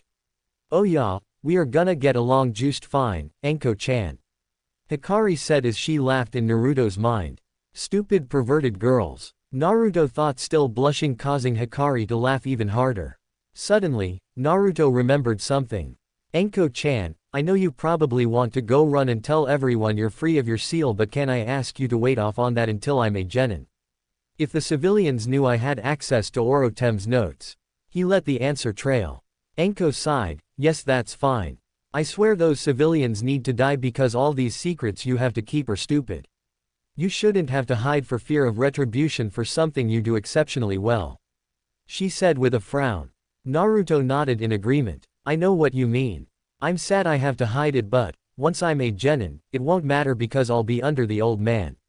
Not to mention I'll be considered a legal adult," he said. Enko smiled. "I can't wait for that day, Naruto-kun." She looked at the clock and noticed it was about 9 a.m. "Shit, I've got an interrogation at 9:15. Sorry, but I've gotta go, Naruto-kun. I'll see you for training tonight." She got up and threw her shirt and trench coat on. She wavered for a second before kissing Naruto goodbye on the cheek and dashing out of the door. Naruto's face split into a goofy grin again as he cleaned up the breakfast dishes. Chapter 4. Genin Exams and Team. Naruto was walking to the academy smiling in his mask like normal. Still, he was actually happy for once. Today were the genin exams and the first time he would drop his mask around his classmates. He was still wearing his orange jumpsuit, but he would soon change out of that when he passed the exam. He was going to really show his abilities when the time came. He could fight off a decent chunin now. His resistance seal was at level 4 and, when removed, would let him be about as fast as a high-level junin. Granted, he couldn't fight at that level just yet, but he was making steady progress. His seals were ingenious and he smiled as he remembered all the work he had done in making sure he could make the seals in midair with his finger. It had taken him a good month of pure chakra control to let it happen, but it was combat ready. His ninjutsu consisted of Kage Bunshin and Shunshin, those being the only ninjutsu that Hikari could teach him, and Enko wasn't allowed to teach him legally, so he never asked to ensure that their relationship remained a secret. That didn't mean that, when they were alone, she didn't tease him mercilessly, with Hikari happily aiding her in making the blonde-haired boy blush like mad. They loved to creep up behind him while he was working on a seal and snuggle his head into theirs, trying to make him guess which girl was holding him. Surprisingly, he got it right 90% of the time. He sighed as he walked into the academy. Hikari had asked to leave the seal for about a month 3 weeks ago. For some reason she refused to tell him, claiming that it was a secret. He had a quest when she had kissed him silly. Still, he was worried about her. They had been together since his birth and he felt empty without her around. He had grown used to her advice and suggestions and was missing it terribly. Enko was good for ninjutsu and taijutsu, but seals were beyond her. She had kept her promise not to show her destroyed curse seal to her friends, but that would be null and void come tomorrow. He walked into the classroom and sat down at his desk. He noticed the blush on Hinata's face. Thanks to his girl's constant teasing, he now knew that she liked him. Too bad her image of him would shatter soon enough. He sighed and leaned back in his chair, waiting for his Sakura-chan to come in. He would need to keep up his act around the students, except when he acutally took the tests. He was pretty sure that Shikamaru and, maybe, Shino would pick up on the change, but he doubted anyone else would. He noticed that the room filled up and Sasuke sitting in the chair next to him, making him mentally curse up a storm. Damn Uchiha. He knows that Sakura and Ino are gonna kick me out of this seat. Naruto thought as he heard rumbling coming from outside the academy and, then, down the halls. Akamaru whimpered and ducked into the hoodie that Kiba was wearing, while covering his ears. Kiba's eyes widened and he yelled, "Hit the deck," before he dove under his desk and covered his ears much like his canine friend. Suddenly the door burst open and 2 girls were standing in the doorway. Unless I say otherwise, all characters have their pre-Shippuden outfits. Sakura Haruno and Ino Yamanaka were both stuck in the doorframe, glaring at one another heatedly while screaming at the top of their lungs about fighting for their Sasuke-kun. Naruto mentally rolled his eyes and prepared for his grandiose performance of liking the pink-haired banshee. Honestly, he couldn't stand her and had only picked her because he knew she would refuse him constantly and would not create trouble with the villagers, thinking the demon brat had a girlfriend. Enko and Hikari don't count, they're too strong to fall to such ignorant bigots. Naruto smiled as they tumbled into the room and quickly got up to help, his Sakura-chan to her feet. "Let me help you, Sakura-chan," Naruto said loudly as he rushed down the stairs and purposefully tripped and collided into the swirling mass of limbs that was Ino and Sakura. That earned him a double punch, one from Ino and one from Sakura. "I don't need your help, Dobi," Sakura said rudely and quickly stalked off to continue arguing with Ino about seating arrangements around the Uchiha. Naruto just kept his mask up and stood up before making his way to a nearby seat. Iruka and Mizuki walked in not even a minute later, and Iruka used his patented big head no jutsu to shut everyone up. "Good, now, we will begin the genin examinations. The first part is a written test on aspects of a shinobi's life and history of Konoha. The second part is a taijutsu spar between either myself or Mizuki-sensei, in which you must last at least 3 minutes or land a decisive blow. The third part is a weapons accuracy test in which you must throw 10 shuriken and 10 kunai at varying targets with more points for distance and accuracy. The final part will be a showing of the 3 academy jutsus in order to show you are proficient in its use. If everyone will remain quiet, we can begin," Iruka said as he passed Naruto a paper. He never noticed the scowl on Mizuki's face as he did so. Hokage's office, same time. Many aspiring Junin sensei were gathered in the Hokage's office to view their potential students. Enko Mitarashi, Kakashi Hatake, Kurenai Yuhi, and Asuma Sarutobi, just to name a few, were watching with some interest, although Kakashi was still reading his book. Enko was watching because Naruto was there and she could notice that he was blazing through the test like it was a bowl of ramen. Kakashi was watching the last Uchiha, as ordered by the stuck-up civilian council, not that he minded watching over someone he believed was his responsibility. Kurenai was paying special attention to the Hyuga heiress, and Asuma was mostly eyeing Kurenai with a few peeks at Shikamaru. Sarutobi cleared his throat, gaining the people's attention. "You are all here today to observe the graduating class at the academy. I hope you can all make wise choices in your teams this year," he said before returning to spying on the students. Academy Taijutsu tests. Naruto was sure he had aced the test, although he kept up his act and took the full time allotted for the test. Now they were moving on to something Naruto was sure wouldn't be a problem, if he didn't get Mizuki. He was not blind to the subterfuge and tricks to make his stance or skills worse throughout the year. He could also tell that Mizuki had something sinister planned because he kept eyeing Naruto like he was the Forbidden Scroll or something. They went down the list of applicants and Naruto sighed at the horrendous display that the civilian kids, not to mention shudders the fangirls, put on during their turns. The shinobi kids were a different story, for the most part. Choji thoroughly won his match with a hit on Iruka at 2 minutes and 48 seconds. Kiba did slightly better at 2 minutes and 39 seconds. Shikamaru, surprisingly, lasted the 3 minutes, as did Ino and Sakura. Hinata was too timid to outright attack Mizuki, so she lasted the full 3 minutes without a single hit on her. Shino lasted the 3 minutes, but that was more due to his family style, which revolved around dodging and blocking instead of attacking. Naruto counted the remaining students and mentally cursed. Sasuke was next and it was Iruka's turn. That meant Mizuki would be Naruto's sparring partner. He sighed as he watched Sasuke get a hit on Iruka after 1 minute and 37 seconds. Great. My turn with Mizuki Tem. Naruto thought bitterly. He ran out to the field and turned around to smile at Sakura. Hey Sakura-chan, watch me, he yelled, only getting a glare in response. Mizuki smirked at Naruto, thinking of the ways to make him fail. Naruto nodded to him before slipping into his own personal style, the Irukan backfist style. Mizuki's eyes widened a bit before his grin grew. If the demon is trying a new taijutsu style out, he'll be even easier pickings than before. Mizuki thought as he started the spar and ran full bore at Naruto. Naruto smirked and began to move around Mizuki's hits like they were nothing. The class was stunned. It had been nearly a minute and even Iruka was staring in shock. Mizuki was obviously going full out and he still couldn't touch Naruto. Naruto, from his perspective, was disappointed.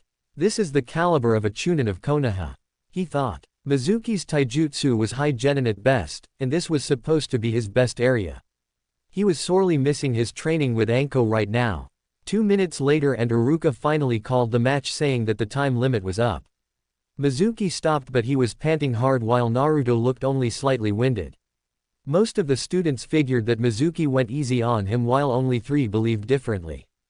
Ia Alwa Ays knew why you were street strong Naruto-kun. Hinata thought while blushing. His grades do not reflect accurately on this performance. Mizuki-san was not holding back and Naruto-san looks barely troubled. I should have suspected this outcome considering my new hive. Shino thought as he reflected on the new colony he had received via Naruto Uzumaki. Hold your horses folks, this will be explained later. This is too troublesome to think about but Naruto is stronger than he seems. Shikamaru thought before going back to watching the clouds. Naruto walked off and yelled something obnoxious, causing many to reaffirm that the Dobi got lucky. Naruto simply cackled in his mind and looked into the air before shooting a thumbs up and a smile. The intended recipient, Anko, chuckled in the Hokage office. So he knows we are watching The kunoichi thought and checked the surroundings. It seems no one else noticed. Back with Naruto, he lined up for the accuracy test and stayed mostly silent while keeping up his happy and innocent Dobi mask. He, again, mentally sighed at the poor scores from the civilian kids, most who joined for either glory or the Uchiha, mostly girls. Naruto paid attention when the clan heirs and Sakura, whom he cheered for, took their tests however. Shikamaru scored a 6 on both, the minimum to pass. Same case with Choji and Kiba. Hinata was 7/10 for kunai and 6/10 for shuriken. Ino and Sakura both barely passed with a 6 on both. Shino, however, got a 9 on the kunai and a 7 on the shuriken. When Sasuke stepped up and received his kunai and shuriken, Naruto noticed that it was one of the best sets around. He scowled mentally and scoffed as he watched the Uchiha smirk and show off. He threw 5 of the shuriken wide and then threw the last 5 with such force that he altered all of their paths right into the bullseye. That got a squeal from the fangirls and a grumble from Choji and Kiba. Sasuke picked up the kunai and threw them one by one but he only got a 9/10 on that. He turned around and smirked confidently before heading off to brood on his own. It was Naruto's turn and he wasn't in the mood to show off any more of his abilities, his taijutsu being showcased already. He grabbed the shuriken and, one by one, hit the bullseye on the farthest ones, scoring a perfect 10 out of 10. As the class went silent and Iruka congratulated Naruto, he picked up the kunais and proceeded to repeat this act. Another 10 out of 10 for the kunais. Everyone's jaw dropped. The Dobi had scored a perfect on the taijutsu and the accuracy tests now. That just did not happen. Shino was curious until his logical mind thought of the solution, so you took the shinobi's code of deception to its finest. Well played Naruto-san, I hope to see more from you, he thought. Hinata was mentally drooling over a strong Naruto and Shikamaru still thought this was too troublesome. Hokage office, same time. The Junins, hell even the Hokage, were shocked. Naruto Uzumaki, the dead last of his class, had just won the taijutsu and the weapons accuracy tests. Anko suddenly busted out laughing. Everyone focused on her even as she started crying and then wheezing from their stares. She knew the real reason for Naruto's strength and it was just too funny to see all these hypocritical bastards getting a taste of sweet revenge. Kakashi was actually paying attention and spoke up. Hokage-sama, are we sure that nothing is influencing him? He asked. The Hokage furrowed his brows but it was Anko who answered. Man, for the guy who coined, see underneath the underneath, you sure don't take it to heart huh? She asked. All eyes turned to her, please explain yourself Anko. Sarutobi said, fishing for information. Anko mentally chuckled but kept a poker face on. Looking for info. I guess I can indulge you a bit, she thought. What's the first sentence in the shinobi handbook? She asked. The Hokage arched an eyebrow and replied, a shinobi's best and most reliable tool is deception. He replied figuring it out. Anko chuckled aloud this time. That's right. Now, what's the best way to ensure that no one thinks you're a threat? She asked. Kakashi spoke up this time and replied, underestimation. He said figuring out where she was going with this. She clapped. Good one eye. Naruto Uzumaki is known as a prankster who can outrun and hide from Anbu. Really, did no one see through this before? She asked curiously. The crowd was silent. Suddenly, she busted out laughing just like before. She wiped a tear from her eye. You really think the dead last can outrun Anbu? Kami people, you really are dense. She said, offering no more information. Sarutobi rubbed his temples. Great, just great. If he's hiding more, could he be in contact with Kyuubi? This is a serious breach and I need to make sure that he's still loyal to Konoha. He thought. Suddenly Naruto's voice rang out through the jutsu used to display the exams and everyone looked to see him standing outside alone and looking to the sky. I know you're watching Oji-san and I know that Anko-san has probably spilled that I hid my abilities. Keep watch on Mizuki, I think he's up to something. Have a good day Oji-san, he said with a chuckle at the end as he walked inside. The room grew silent until Sarutobi spoke again. Anko-san, you are to watch Mizuki for any signs of dissent or traitorous acts starting now. Leave the room once the exams are over and tail him. He ordered. Anko nodded and everyone turned their attention back to the exams. Academy classroom, ninjutsu tests. Naruto walked in just as the first person was called into the back room to begin the final examination. He took his seat and cheered when Sakura came back out of her test. Kami, I can't wait to pass this test so I can drop this stupid mask.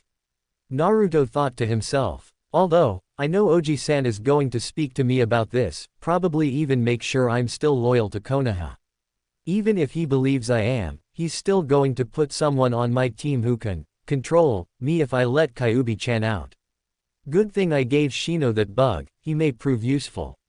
Naruto thought. What most people didn't know was that Naruto was on good terms with Shino, and most of the Abarames, so he doubted that Shino would hurt him if something happened. Naruto Uzumaki. Iruka said. Naruto smiled brightly and jumped up to take the test. He ran down the steps, tripping at the bottom to ensure that his mask was still ironclad, and scratched the back of his head nervously as he entered the exam room. Iruka smiled at him, along with a fake smile from Mizuki, and said, "Alright Naruto, you need to perform a kawarimi, henge, and a bunshin technique to pass this portion. You can also show an additional jutsu for extra credit." Iruka said, gaining a nod from his favorite student. Ready? He asked. Naruto nodded again and promptly switched with a chair when Mizuki hummed an eraser at his head. He switched back and Iruka said, "Henge into the third Hokage please."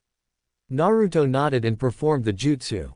Iruka and Mizuki checked it out, Mizuki taking a full minute longer than Iruka, before declaring it passable from Mizuki and great from Iruka. Now please perform a bunshin. Iruka said. Naruto raised his hand like he had a question, causing Iruka to raise an eye. Yes Naruto. He asked. Can it be any bunshin or does it have to be the illusionary ones? He asked. Iruka thought for a second before grabbing the rulebook and skimming through the pages. It states here that any bunshin may be used if the user has too much chakra to support the illusionary one. Iruka replied. Mizuki scowled mentally and simply stared closely at Naruto. Naruto smiled and said, "Thanks Iruka-sensei." Kage Bunshin no Jutsu, Shadow Clone Jutsu, and 5 Naruto stood smiling brightly at a stunned Iruka and a scowling Mizuki. Iruka stammered out, "Why you pass Naruto? But, how did you learn a kinjutsu?" He asked. Naruto chuckled. I watched some dog-masked Anbu do it in a training field one time and memorized the hand seals thinking that I might be able to do it instead of the regular bunshin, since Kage Bunshin costs far more than the regular one. He answered. In the Hokage Tower, Sarutobi was glaring at Kakashi because he had been so careless. Anko was mentally chuckling and everyone else was stunned. Naruto had learned to do a kinjutsu just by seeing it done once. Impressive. Back with Naruto, Iruka handed him a headband with a giant smile and Naruto yelled an, "Alright." He smiled brightly and ran out the door to show off his new Hitai-8. Most of the students were stunned but Hinata, Shikamaru and Shino all had their own thoughts, mostly positive ones. Naruto smirked as the teachers came out and dismissed them, telling them to be back tomorrow for team assignments. Naruto promptly ran to Ichiraku's and began to pig out on ramen, courteous of Kyuki and Ayame. He was able to eat 10 bowls before an Anbu showed up and said that the Hokage had summoned him to his office. Naruto sighed and nodded his head before paying for his dinner and leaving with the Anbu. Hokage's office, Naruto's ninjutsu exam time. Sarutobi had finished glaring at Kakashi and nodded to Anko, who had taken her leave to spy on the academy teacher. He turned back to the aspiring Junin sensei and said, I will now take suggestions and requests for students. He said. He nodded to Kakashi, who had the most senior rank among them, and he stood up. I request Sasuke Uchiha, Sakura Haruno and Naruto Uzumaki for my team. He said before sitting back down. Sarutobi frowned. Because of Naruto's performance, he knew he couldn't accept that team because it would be far too overpowered. Besides, that he knew that Naruto needed someone who could control the Kyuubi, now more than ever, if his skills were better than before. Sarutobi couldn't have a Kyuubi-fied genin running around now, could he? He nodded and said, noted. Asuma stood up next and said, I'll take the next Inoshika Cho team. He quickly sat back down, being the lazy man that he is. Sarutobi nodded and a few of the other Junins stood up and requested Sasuke, but were summarily denied. Finally, Kurenai stood up and said, I request Hinata Hyuga, Shino Aburame, and Kiba Inuzuka for a tracking team. She said before sitting back down. Only one person had not gone, and that was because he didn't want to be here, but was ordered to due to certain talents of his. Sarutobi sighed and then took another hit of his cancer pot, his pipe. He thought for a few seconds more before he nodded his head in agreement with himself. I see all of your teams as acceptable according to the current scores of the genin, but we must wait for Iruka before we finalize this. He replied to them, and so they waited. Not 5 minutes later, Iruka walked through the door with the test results. He held them up and, with a nod from Sarutobi, began to rattle off the scores. All of the civilians, minus Sakura, passed barely but would be weeded out with the real genin exams. Shikamaru Nara, 60.1% overall, pass. Choji Akamichi 62.8% overall, pass. Kiba Inuzuka 68.5% overall, pass. Ino Yamanaka 73% overall, pass. Sakura Haruno, 73.2% overall, pass. Hinata Hyuga 89.3% overall, pass. Sasuke Uchiha 98.4% overall, pass. And Naruto Uzumaki, 100% overall, pass. The Junins were quiet until Kurenai spoke quietly. What was Uzumaki's score again? She said. Iruka smirked. A 100% perfect score, Kurenai-san. Naruto seems to have progressed immensely. He replied. The Sandame furrowed his brows and sighed. Thank you, Iruka. Would you like to stay for team placements and, perhaps, offer some insight into who would work well together?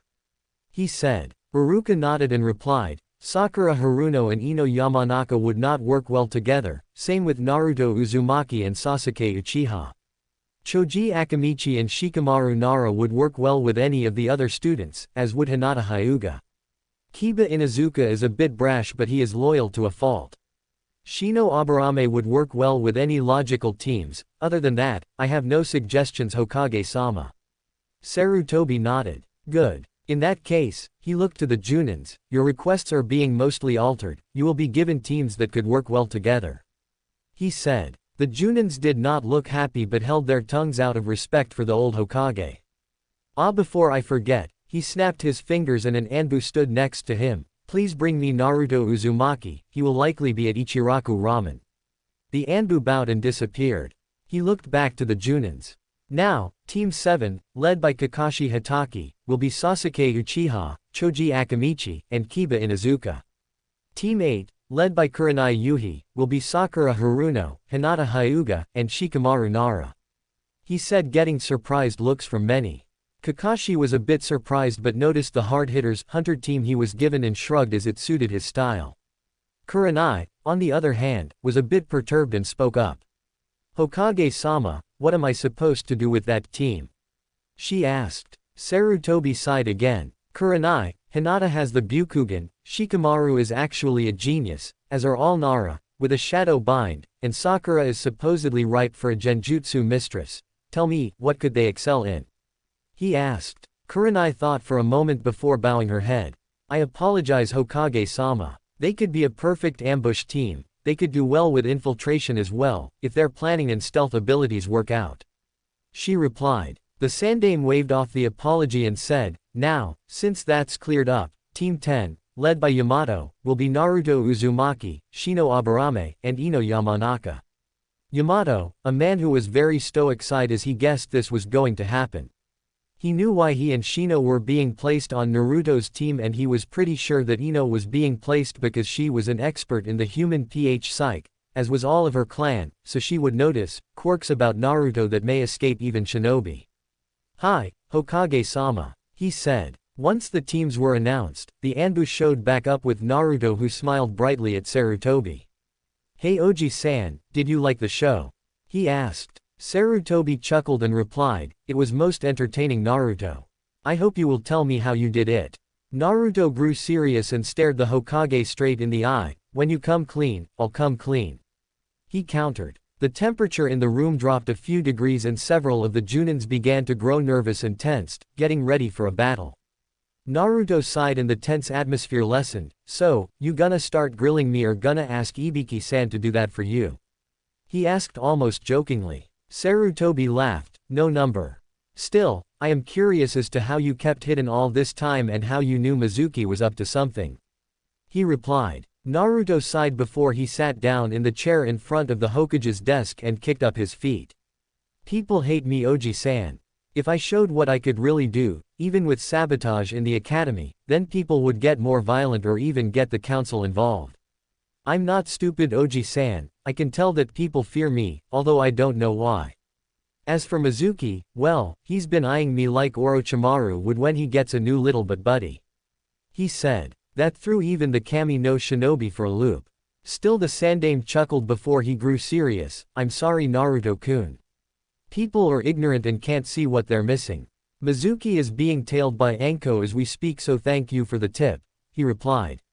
Naruto nodded. "Yeah, whatever, don't apologize for them, Oji-san. So, who's my Junin sensei when I pass the real Genin test?" he asked. Sarutobi raised an eyebrow. "So you knew about that too?" He sighed and looked into the crowd, secretly looking to Yamato, who nodded his head and stepped forward. "This is Yamato. He recently quit Anbu and wanted to become a Junin sensei," he said. Yamato nodded to Naruto, who nodded back and said, "You seem level-headed. It'll be a pleasure working with you. If that's all, Oji-san, I'm gonna go celebrate some more." Sarutobi nodded and Naruto shocked them once again as he shunshined away in a flash of dark black powder that was swept out of the window. The Sandaime looked sadly at where the boy once sat. No child should have to hide their abilities in fear of being persecuted even more. He sighed and dismissed the Junin, who all left their old leader to his paperwork. Timeskip. That night, Mizuki chuckled as he leapt through the rooftops with the forbidden scroll in his hands. He chuckled mentally. Even though he couldn't pin it on the Kyuubi brat, he would be able to hide out with Orochimaru-sama supporting him. He burst through the treeline and landed on a branch, which he immediately abandoned as it blew up the second his foot left the branch. He landed in a clearing and immediately started to scan his surroundings. Suddenly, a kunai came out of the brush and scratched his cheek. Mizuki's eyes widened as he realized just who was chasing him. "Anko-san, I'm taking this scroll back to your master, why would you stop me?" Mizuki asked. Never let it be said that Mizuki was a good judge of character. Anko burst out of the bushes with a fire in her eyes. "That bastard was never my master," she roared as she advanced on an unsuspecting Chunin. Warning. The scene of torture and removal of manly parts was so gruesome that the author has censored it for the viewer's sanity. "Thank you." Anko skipped happily into the Hokage's office as the Anbu dragged away a mutilated, yet still alive, Mizuki. She smirked at the Hokage and said, "Mission accomplished." Tsuruboy smiled. "Good work, Anko-san. I'll have Ibiki take care of him," he replied. Anko smiled again and said, "Well, if that's all, I'll be going then." She turned around to leave when Sarutobi spoke again. "Just a moment, Anko-san," he said. She turned around and he motioned to the chair in front of his desk. She took it quietly, a little curious as to what he needed to speak with her about so late in the night. "I would like for you to tell me everything you believe Naruto-kun is capable of," he said seriously. Anko frowned. "Just ask him yourself. I don't keep that close a watch on him. I simply knew that the boy couldn't be the dead last they say he is if he could outrun and hide from Anbu like that," she replied. Sarutobi matched Anko's frown. "Please don't lie to me. I can tell that you know more than you're letting on. He countered. Enko sighed and glared at the Hokage. I won't betray his trust willingly, Hokage-sama. I can tell you, he's probably about Chunin level right now. Other than that, I won't elaborate without his permission. She replied, hoping to satisfy the Hokage and Naruto. Sarutobi stared at the kunoichi for a moment before sighing and nodding in acceptance. Fine, I have kept a secret from him long enough, I guess he can keep his for a little while. He told her. Enko glared again, and when do you plan to tell him about his burden? It's obvious he doesn't trust you now, so why not tell him the reason why he's hated? All you do by keeping it from him is hurt him more, she said. Sarutobi glared back and caused Enko to back off. He will be told when it becomes necessary and not a moment before. He needs to have as normal a life as possible before he is saddled with that responsibility, he replied. Enko sighed and looked at the Hokage. He's never had a normal life and you know it. Still, I won't press the issue as it isn't my place. I won't tell him anything either, but I still stand by what I said earlier, she said before walking out of the office. Sarutobi took a long draft from his pipe and sighed. She has a point, but the boy must be loyal to the village before he learns of his burden. He thought as he headed home for the night. Next day, Naruto's apartment. Naruto smirked as he woke up and did his morning routine. Today was the day he showed just how strong he was. He did one last check over his body when he noticed something in the mirror. He took a closer look before his eyes narrowed intensely. There was a complex seal on his back. As quickly as he noticed it, it started to fade away.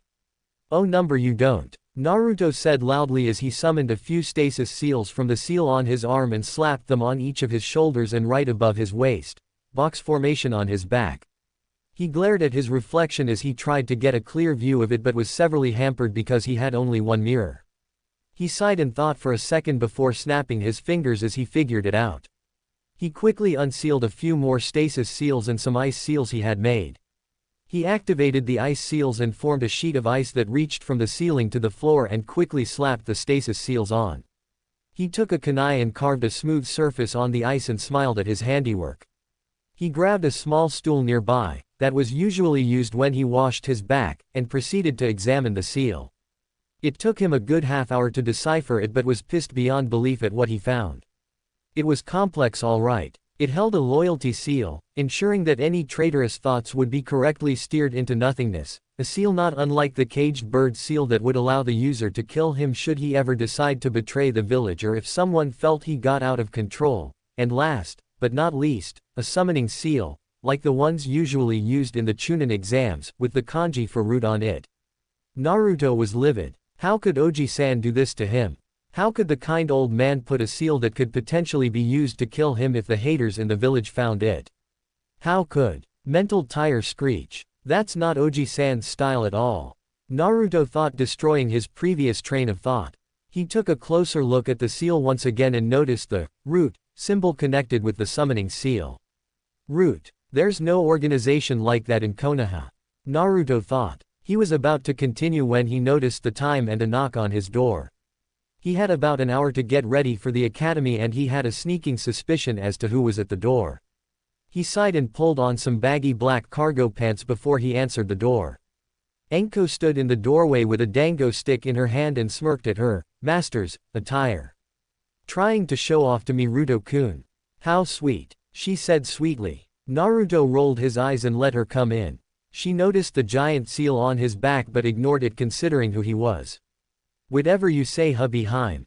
Naruto replied with a smirk as he went towards his bedroom. Enko's smile just got wider. So I'm a princess now, huh? You sure know how to compliment a girl, Naruto-kun. She countered. Naruto stepped into his doorway and turned his head to look at her. Sure you are, only princesses could get away with child molestation and not getting punished. He replied before he disappeared into his room. Enko went red-faced. She knew he wasn't old enough for adult matters, but his maturity often blinded her to the fact that he was supposed to be a 12-year-old boy. She took a seat on the busted-up couch and picked off another dango from her stick.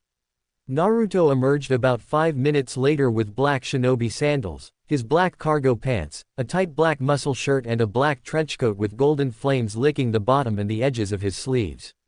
On the back of the coat, the kanji for defense was emblazoned in gold. All in all, he struck an imposing figure considering he had sculpted muscles all over his body. Enko whistled in appreciation. Nice Naruto-kun. You look good, she commented. Naruto smirked, thanks Enko-chan. He thought for a second before adding, say is there an organization called Root in this village? He asked. Enko's face turned grave. Naruto, how do you know about them? She asked seriously. Naruto sighed and proceeded to explain the seal he found.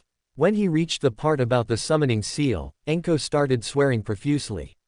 She eventually calmed down enough to respond. Root is a secret organization founded by Danzo Shimura during the Third Shinobi War.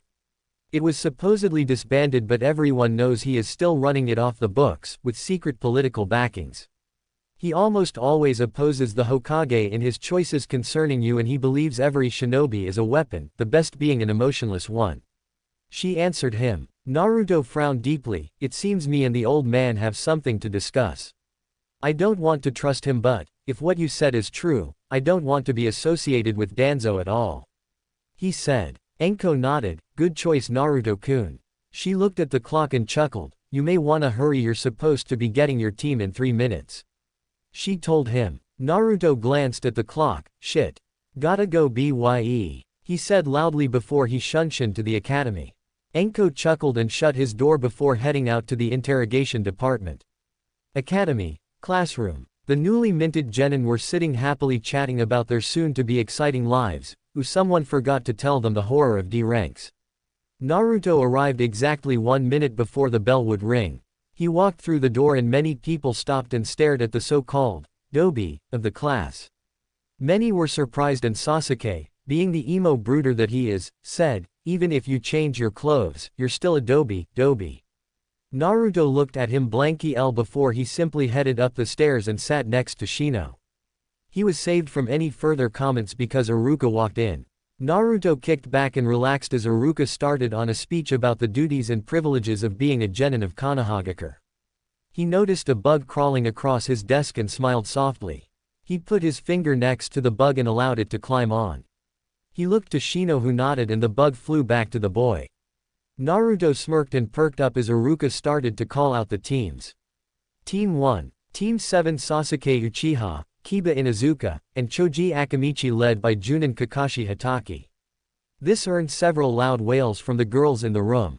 Sakura was ready to stand up and yell and scream till she got her way, until Naruto blasted her with enough ki to make her go rigid for a while. Iruka noticed but simply shrugged it off, having been informed by the Sandaime about Naruto's change. Team 8 Sakura Haruno, Hinata Hyuga and Shikamaru Nara led by Junin Kurenai Yuhi. Sakura was quiet, Hinata was silently happy and sad, happy to get her sister figure as a teacher and sad to not have her love interest. Shikamaru simply muttered a troublesome under his breath and went to sleep. Naruto looked to Shino. They both seemed to come to the same conclusion. Team 9 is still active, so we go to Team 10 Naruto Uzumaki, Shino Aburame, and Ino Yamanaka led by Junin Yamato. Iruka said finally. Ino's jaw was on the ground. She was stuck with the dead last and the bug boy. Shino and Naruto simply nodded to one another again and went back to being silent. Your Junin sensei should be here soon, please wait patiently for them. Iruka said before he picked up the papers and headed out. Naruto simply turned to Shino and said, it will be a pleasure working with you, Shino-san. Shino nodded and replied, likewise Naruto-san. I have yet to thank you for that new queen of mine. Naruto frowned slightly. If you wish to thank me, meet me after our team meeting for a private talk. He said. Shino nodded and they silently waited for their third member or their sensei to introduce themselves. 5 minutes later, 2 people walked in. Yamato is the Mokuden user for those who have trouble placing him. Team 8 with me, said the raven-haired beauty. The members of Team 8 silently rose and went after her. Team 10 please follow me to the roof. The emotionally challenged man said. The members of Team 10 quietly shuffled out to the roof. They spread out and Yamato spoke up, alright, I am Yamato. My likes include plants, my friends, my village, and sushi. My dislikes are traitors, snakes, experiments, and genjutsu. My hobby is gardening and I don't have a dream for the future I'm willing to share. My abilities include Mokuden techniques and a mixture of water and earth style ninjutsu. Please introduce yourselves in the same manner, he said before pointing at Ino. Ino sighed and said, Ino Yamanaka. My likes are plants, my family, purple and ribs. My dislikes are bigots, rapists and perverts. My hobby is gardening as well, and my dream for the future is to be a strong clan head for the Yamanaka clan.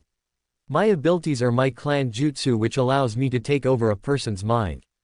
They all nodded, although they were surprised about the lack of Sasuke-kun in that introduction. Yamato pointed to Shino next. Shino nodded and continued, I am Shino Aburame. My likes are my family, friends and bugs. My dislikes are hypocrites, bug haters, pesticides, and traitors. My hobbies include communing with my hive minds and discovering new types of bugs. My dream for the future is to have more hives than my father and to be a strong clan head. My abilities are my bugs which eat chakra or flesh to live. His teammates nodded and everyone looked to Naruto. Naruto nodded as well and said, I am Naruto Uzumaki. My likes are my friends, seals, and ninjutsu. My dislikes are genjutsu, traitors, rapists, most of the civilian populace and perverts. My hobbies are training, reading and gardening, somewhat. My dream for the future. I honestly don't trust you enough to share that. My abilities include a personalized taijutsu style and the Kage Bunshin no Jutsu. I won't reveal more, sorry. That earned a frown from Ino and stoic faces from Shino and Yamato. How can he not trust his teammates? Ino thought, slightly offended. His abuse must have been more than I thought, and I wonder if I have to worry about his interest in seals. Yamato thought. It would be logical to assume that he has trust issues given his situation in the village. Shino thought as he remembered the few times he had seen Naruto outside of the academy, and the glares and hate he received for an unknown, and therefore illogical, reason. Yamato nodded, very well. I wish to ask you all a question. There is no right or wrong answer, simply answer in your honest opinion, he said, gaining the attention of the genin. If you were given a test where you had to get a bell from your teacher by noon in order to become a genin, and there were only 2 bells, what would you do? He asked. Naruto thought for a moment before he looked to his teammates and motioned them to come closer. Shino immediately closed the distance and Ino, although reluctantly, quietly followed suit. They began to whisper quietly, and Yamato decided to let them give him a plan so he could test their planning skills, seeing as they already passed the teamwork test he had planned to give. They all nodded and Naruto stepped forward. We would work together to get the bells and then tell the sensei that he had to pass all of us or none of us, because there has never been a 2-genin team in Konoha, barring off-duty rosters when a teammate dies. Naruto answered. Yamato chuckled, very well, you pass. Tomorrow we will meet at Training Ground 10 for our first training as a team. Please be there at 8 a.m. and be prepared to work, he said before he disappeared in a shunshin. Ino quickly made her way to the stairs and out of the building. She had nothing to speak to her teammates about. Shino turned to Naruto, who smirked at him and said, now Shino-kun, we have much to discuss, you and I. Thanks for watching, friends. If you enjoyed this story, please like, share, and subscribe, and tell me your thoughts in the comments. See you in the next video.